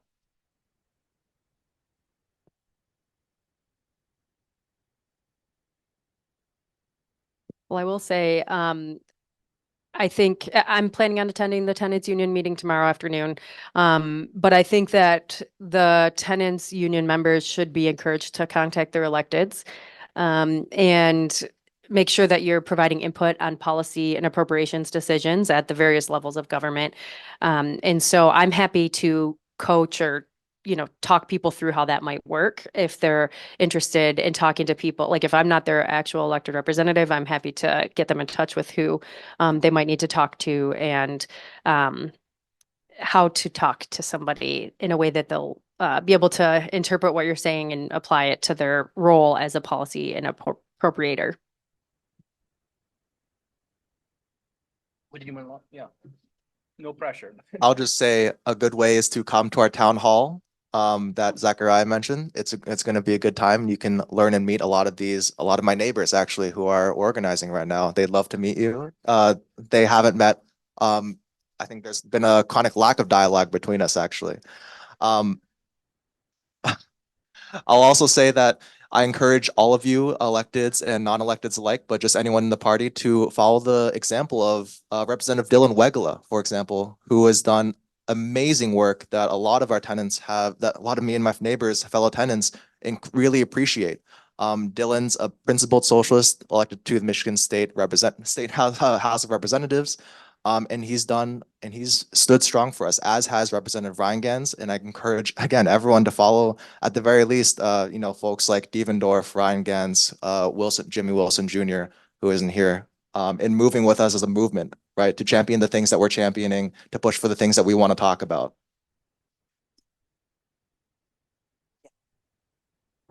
So you can always come and talk to us at City Council, but this Monday will be the second public hearing for our early leasing ordinance and right to renew. So this is a good opportunity to come and, address City Council about the early leasing ordinance the amendment to it that we are going to be voting on Monday. So it's good timing. Yeah, thank you. And those amendments aim to strengthen the city those ordinances. The early leasing ordinance, yes. Justin, the Ann Arbor Tenants Union is just named Ann Arbor because of historical reasons, but it doesn't serve only people who reside in Ann Arbor, correct? He answered correct. Thank you. If you'd like to.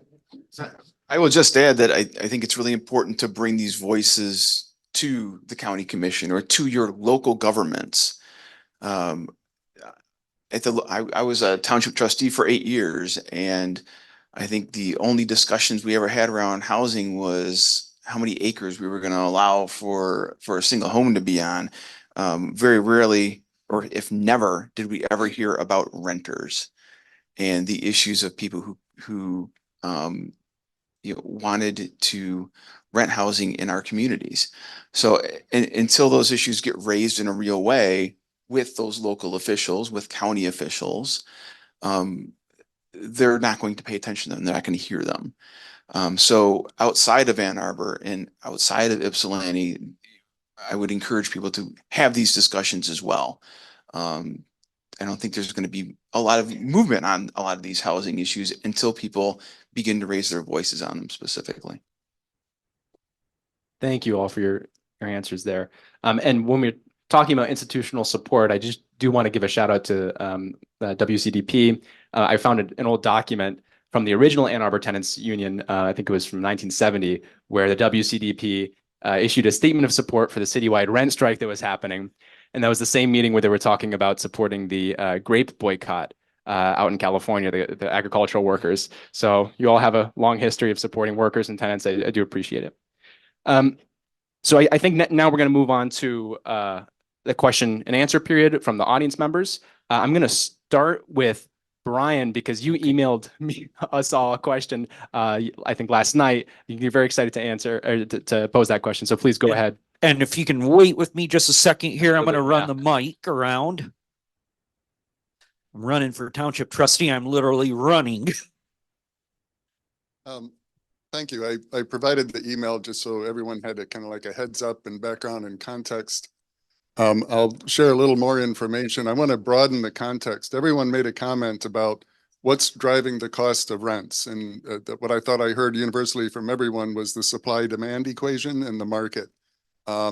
So I'm suggesting on the social housing front, and I'm assuming there's support for this, so it's not really a question, but building on public properties, whether it's the city, for the Y-Lot, the other developments that Cynthia talked about, the county can be doing this as well. IPSI just did that something estates, I forget what it is. They put the ARPA funds towards a development for both rent and condo ownership for middle income housing. One of the Y-Lot proposals even came in with not only a low income housing proposal, but a middle income controlled price housing proposal. So I think we need to be creative around the social housing concept. There are models out there for land trusts that include resident participation. You have a board and 30% would be tenant based. There's other dynamics to that. So I'm encouraging us to think creatively about the community land trust option. It doesn't have to be just on public land. We can pool funds and purchase land and put it into trust. We can have a collective labor-led initiative around that. I would even suggest that the county think creatively with the Chamber of Commerce. Grand Rapids is working both between their county organizations and their Chamber of Commerce to do housing development initiatives to recruit developers. I know it's maybe taboo to talk about that in here to an extent, and I would encourage support for those types of more creative, innovative initiatives. I think it's a yes to everything that you've said here. Staunch the bleeding. You have to help those that are least able to address their needs because they're structural. But we need to change the structure as well. Over the past 10 years, the portion of home ownership in Ann Arbor has declined precipitously for all of those households below 150 grand a year. They're being pushed into the rental market. Below 75,000 grand a year, it's a precipitous decline in home ownership in Ann Arbor. Rentership in Ann Arbor by household income is precipitously dropping below 50,000 a year. They're all going to the outlying areas. They're going to other counties in order to commute in. That's the root cause. The lack of home ownership, the decline in home ownership is the root cause of economic segregation. I'm encouraging everyone here in the elected roles and your other roles to be aware of that dynamic. It's not just rentership that's driving the problem. The problem is those who can't afford home ownership are driving up rents, and it's having a cascading effect across the county. U of M grew by 35,000 employees and students over the past 20 years. If they only grow at half that rate for the next 30, they're going to double that. So we have to do something about the housing supply. So I'm recommending and advocating for community land trusts, social housing at scale, not just onesie, twosies, tensies, 20s. We're talking about 2,000 units of housing per site. And I'm also advocating for the increase in supply, again, at the same numbers. So the university should be building 10,000 units on North Campus. People should be speaking to the regents at every regent meeting, asking for that. I believe in the union organizing. I'm not opposed to that. But if you're not engaging the regents and President Ono on that messaging consistently throughout the year, they may not pursue employee housing. They said it was only a consideration in their 2050 land use plan. So my statement here, I'll stop now, I'm going on a bit, is a challenge to y'all. Address the root cause, economic segregation by the loss of home ownership, build a scale-based program for community land trust and social housing, fund it massively. The developer in Detroit who owns Quicken, I'm going name short, Gilbert. He's doing community land trust developments with controlled housing for low and middle income families. They're ahead of Ann Arbor in many respects. We have that challenge. So it's my challenge to you, to everyone else here from the Democratic Party, come out with a resolution in favor of increased supply of market rate housing, come with a resolution for community land trust and social housing at scale, and we'll really have an ability to address the housing equation. We need to maintain the support programs. We need to continue to focus on everything you've discussed here. So for me, it's a both and. You can't come in with just half a solution to staunch the bleeding without addressing the root cause. Thank you. Thank you. Thank you. And I think, you mentioned union organizing, both labor and tenant, and I think those might be great ways to organize for a lot of what you talked about. Since that, that was a broad list of concerns, I think we have a lot of specific questions. Is that okay if we move on to the specific questions for you all? Okay. I think we're going to alternate between written and all of you with your hands up. So we have a question from Caroline. And this kind of merges with another question as well. First of all, to what extent is the University of Michigan responsible for creating the rental shortage for non-students? And to what extent is it playing a role in finding a solution? We've sort of addressed that, but to add on to that, we have a specific question from Caroline, which is, my grandson is a U of M student. He and 5 friends can't find a rental for all of them. And they all did find, all they could find was a 2-bedroom for $3,000 a month. There are no dorms available. What should they do?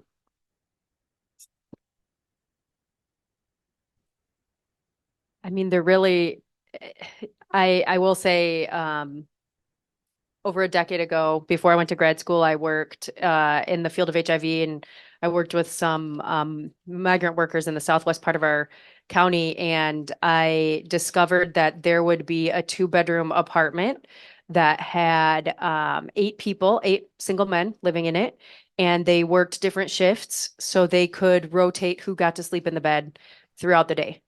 So the 8 men did share that apartment and take turns sleeping in the bed throughout the day. I'm not suggesting that that's what these students should do, but I'm saying like that is what this community, the shortages have, and the price points, this market that is allowed to be that high and unaffordable, that is what people have to resort to. I hope these students don't have to resort to that.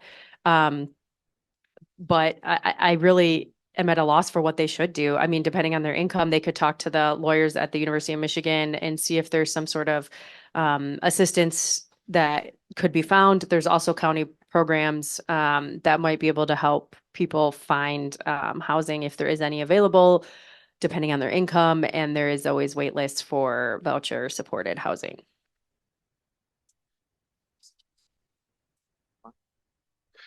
And Caroline, I'd encourage you to look me up and send me an email because I may have a lease takeover available for these students. I know there's not a systematic fix, but I would love to help if I can. So my email is zfarah, Farah @umich.edu. So please just send me an email. We can move on to an in-person question. Okay. Who do you want me to? Okay. Okay. I'm going to start down at this end here and work my way down. Who had their hand up first? Okay. And thank you. I have 3 concerns, and they're all Ms. Johnson and Jason kind of touched on it. In regards of returning citizens, individuals that are incarcerated that would be returning back to the community, some of the ideas about using money and funds from state and funders, that's really fixing a problem that one part of the government is creating and maybe the other one is taking in the local areas trying to resolve. Prisoners are not allowed to take and bank or save, which is ridiculous. You spend time incarcerated and you can't even put money in a bank for purpose of saving that money for when you return home. That's a problem when you come home. While you're there in prison, you work, but you don't get the credit relevant to your Social Security points. We have people serving more time in Michigan prison than practically any other state in the country. So we have aging populations coming out of prison without even Social Security benefits. So we're talking about on banking, saving, and Social Security benefits and credit. The other one is the issue of credit. We have an old outdated policy to say that people who are incarcerated can't use credit. Well, today you have what we call secured credit. There's no abuse of anybody. It's your money. If these individuals were allowed to take and bank, save, and realize the benefit from their labor while they're in prison from companies that are benefiting from their labor. If they were able to get those Social Security, they will have a social net when they come out. They will be able to take and purchase, and the two biggest items that people purchase when they come home from prison are cars to get to work and a shelter. Without those, you're creating poverty and crime in your community immediately. You're not doing them a favor by saying you can bank your money like everybody else. You're being in prison. Don't take away that right. You don't need legislation for that. You can tell the leader of your Democratic Party to stop it. To stop it. Allow prisoners to take and have savings and banking accounts and allow them to have secure credit. That would alleviate poverty, not just here in Ann Arbor, but all over the state. You won't have a problem, which we see as exacerbated in Detroit. When the crime go up, the police go to the drug houses and grab all of the parolees. Why are they in the drug house? Because they surfacing on sofas. There's no place to live. If you were allowed them, not the charity that any of you talking about, none of that. Just allow them to have banking, savings, and security credit and earn their own Social Security. Thank you. Thank you. Yeah, go ahead, Cynthia. This is a question for Rep. Rheingans.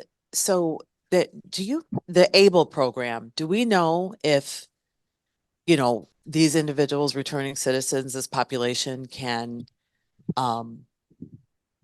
utilize, are they able to have ABLE accounts? Do you know? So if you saw me just texting, I was phoning a friend. So I'm a health policy expert, and some of our delegation is more fluent in the criminal justice prohibitions and issues. So I was literally just texting the rest of the delegation to ask if they knew where that prohibition is. Is it an administrative? Is it just like MDOC policy, or is it a state law? You were saying it's not a state law.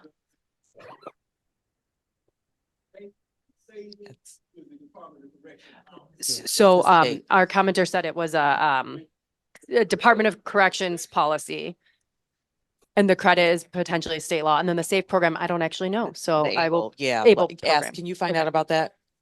Yep.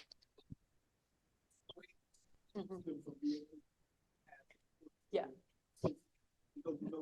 That might be a federal thing. Thank you. Yeah, and when we get the answer, maybe you could share that with Theresa and she could send that out to people. Thank you. I know that there was someone online. Is that okay if we go to that person? I think they raised their hand. Okay, this is Robert Kelly McFarland. So, Mr. McFarland, Kelly McFarland, you can ask your question. Yes. Everybody sounds like they're addressing affordable housing first, including the social issues, people getting out of prison, stuff like that. You guys have I-94 right adjacent to Ann Arbor and in Washtenaw County. And if we built row housing in Tudor row housing, 3 to 4 stories, as a state level or at private level, right? It's the most energy efficient form of housing. It's the longest lasting housing. My guesstimate is it could be amortized over 1,000 years. All that, but it literally would drop our carbon footprint. It would provide for the mass transit, because I would presume that you guys over there would start building from Ann Arbor out. It's easy to obtain the land legally because it's almost all commercial. After commercial, it goes to agriculture, right? Yeah, I do have a question. Do you support, even though that what you've been talking about is affordable housing, is the board that's before us willing to work on actually doing something about that? Because we can start doing something about affordable housing in Ann Arbor, especially for students.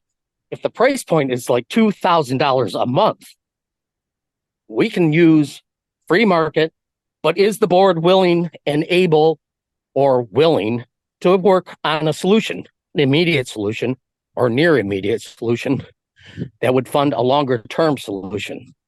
Thank you.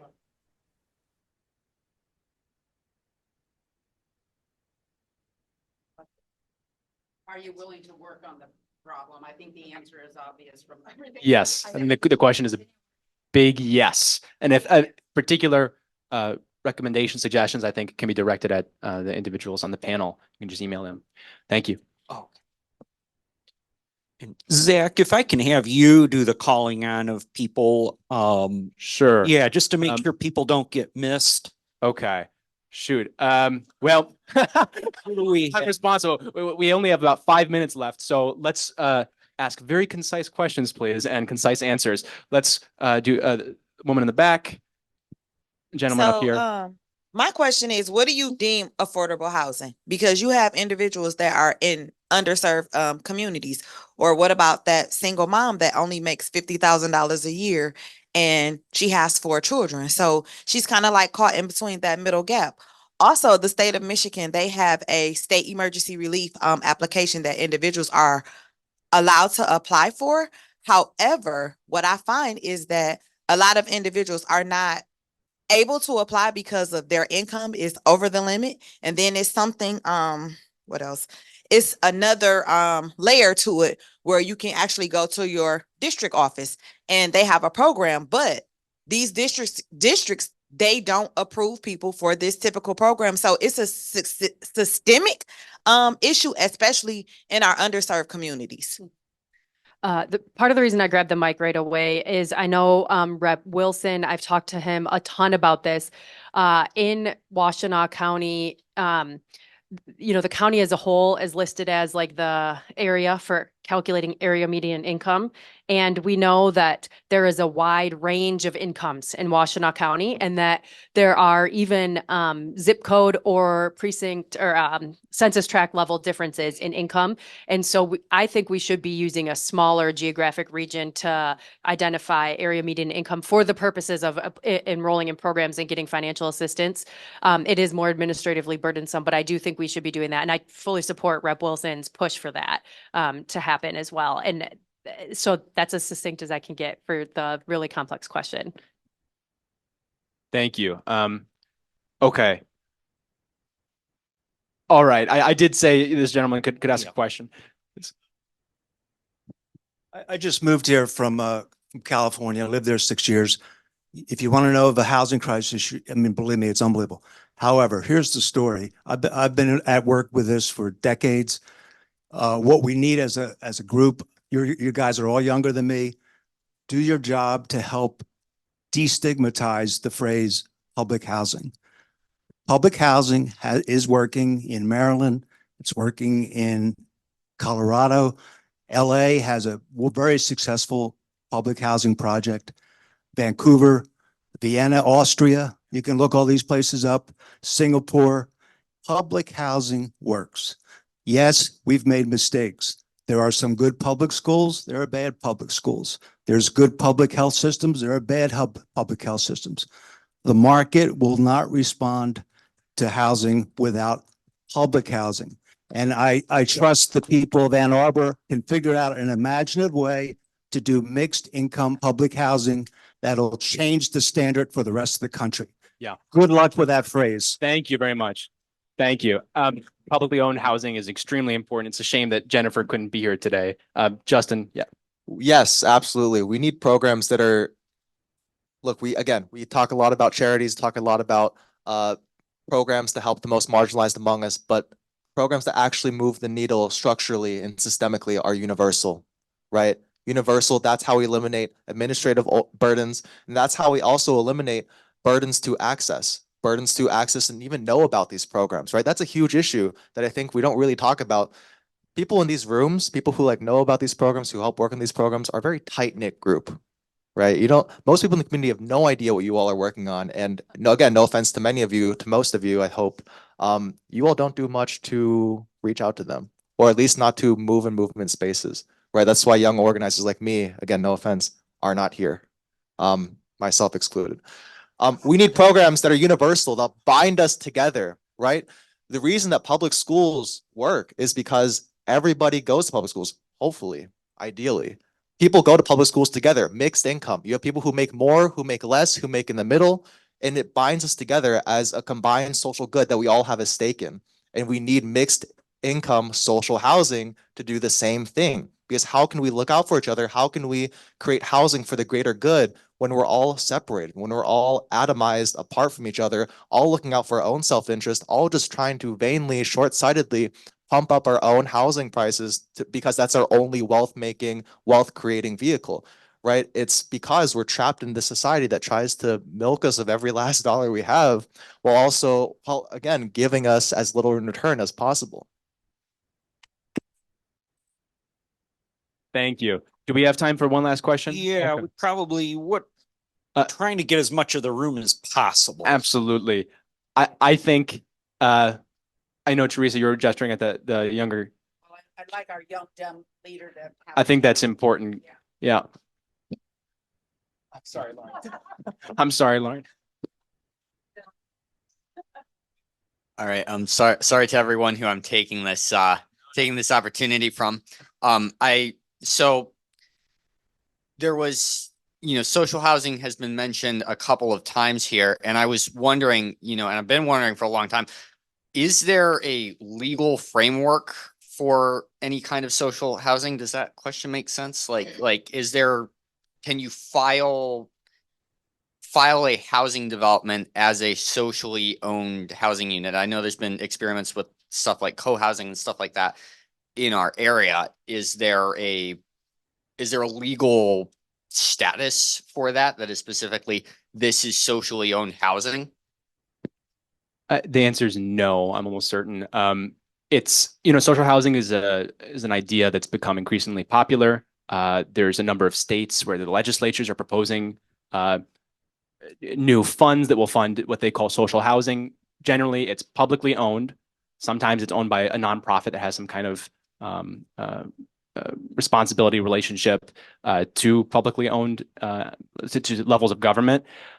Frequently, it's mixed income, as Justin said, but the main point is that it's permanently affordable because it's not for profit, and it has some kind of accountability structure to the people that it serves. So no, not yet, but with all these states proposing bills, there's one in California that just a couple of weeks ago, and there may be something coming. There's in New York. There's maybe something coming to Lansing very soon, so keep your eyes out for that. Watch the Rent is Too Damn High coalition work, but maybe one day. The Ann Arbor Tenants Union, the Equitable Ann Arbor Land Trust will be presenting at the Ann Arbor Tenants Union. Zack was inviting us here before the meeting, and we'll cover those structures. Basically, it's housing that's outside of the open market with price controls on the units, and it can also include market rate and mixed use development. Yeah, please check that out online. I'm very sorry to everyone who wanted to ask a question but was not able to. I think this is the beginning of a discussion, certainly not the end of it. So please stay involved. Look out for the Rent is Too Damn High coalition. Get in touch with your legislators, and I think that there's a lot of reason to be hopeful, despite the daunting task before us. Thank you. Thank you, Zachariah. Thank you to all of you panelists. Thank you so much. It's been enlightening. Justin, thank you so much for your work, and welcome to come back because your voice is super important here. I think you might be surprised how receptive this particular county party is to what you have to say. Everybody note the dates on the board, please, that I put up over there. This coming Thursday here, we're going to do a State of the Union watch party. The 17th is our volunteer appreciation party. Yay, all of our volunteers, you're welcome to come. It's Sunday. You're invited to come the 17th from 2 to 4, also here. Justin, tell us again, the tenant union event gathering is this coming Sunday. Tomorrow. That's right, it's tomorrow. Where again?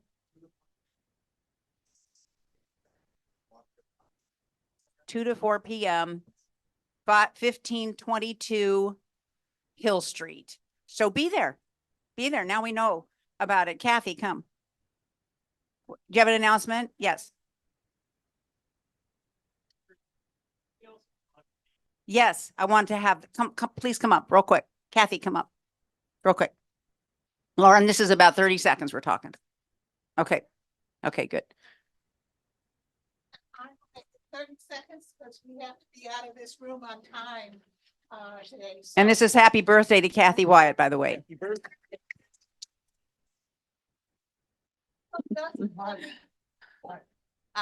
Doesn't everybody spend their birthday at Democratic Party meetings? I hope so. We should. So I just wanted to remind everybody, and or for those that haven't heard, on March 10th, which is a Sunday in the afternoon, the Literacy Coalition of Washtenaw County is having a family literacy initiative campaign kickoff. It is free. There will be lunch served by WCC. This is pretty much all the literacy organizations in Washtenaw County where we have a literacy crisis. And this, but people don't know, just like with housing, people don't know. So this is a event to educate people, to recruit volunteers, to introduce the literacy organizations to our community. This is about our kids. So please get a flyer as you leave. Thank you. Thanks, Kathy. Lauren, what do you got? One of the things, and Michelle Dietrich also asked me to emphasize this, one of the other things that's driving housing insecurity is energy insecurity. I think many of you right. were aware of the man whose home burned down because he was heating with propane because he couldn't afford to heat his home. There's a solution to that too, and it's the same one that Justin was talking about. That which is universal and comprehensive and democratically controlled is by definition more just and equitable. We have a solution. It is called a municipal utility for Ann Arbor. And when we get that, that is to completely replace the electricity from DTE with a municipal utility like Traverse City, Lansing, Holland, Chelsea, etc. And then when Ann Arbor does it, it doesn't do a damn thing unless it grows like an aspen forest from below and pops up all over the state and replaces that utterly broken market model. Thank you. So my name is Kimberly Thomas. Thank you so much for giving me a few minutes to introduce myself. I'm running for the state Supreme Court seeking the Democratic Party nomination. I'm so excited for this race.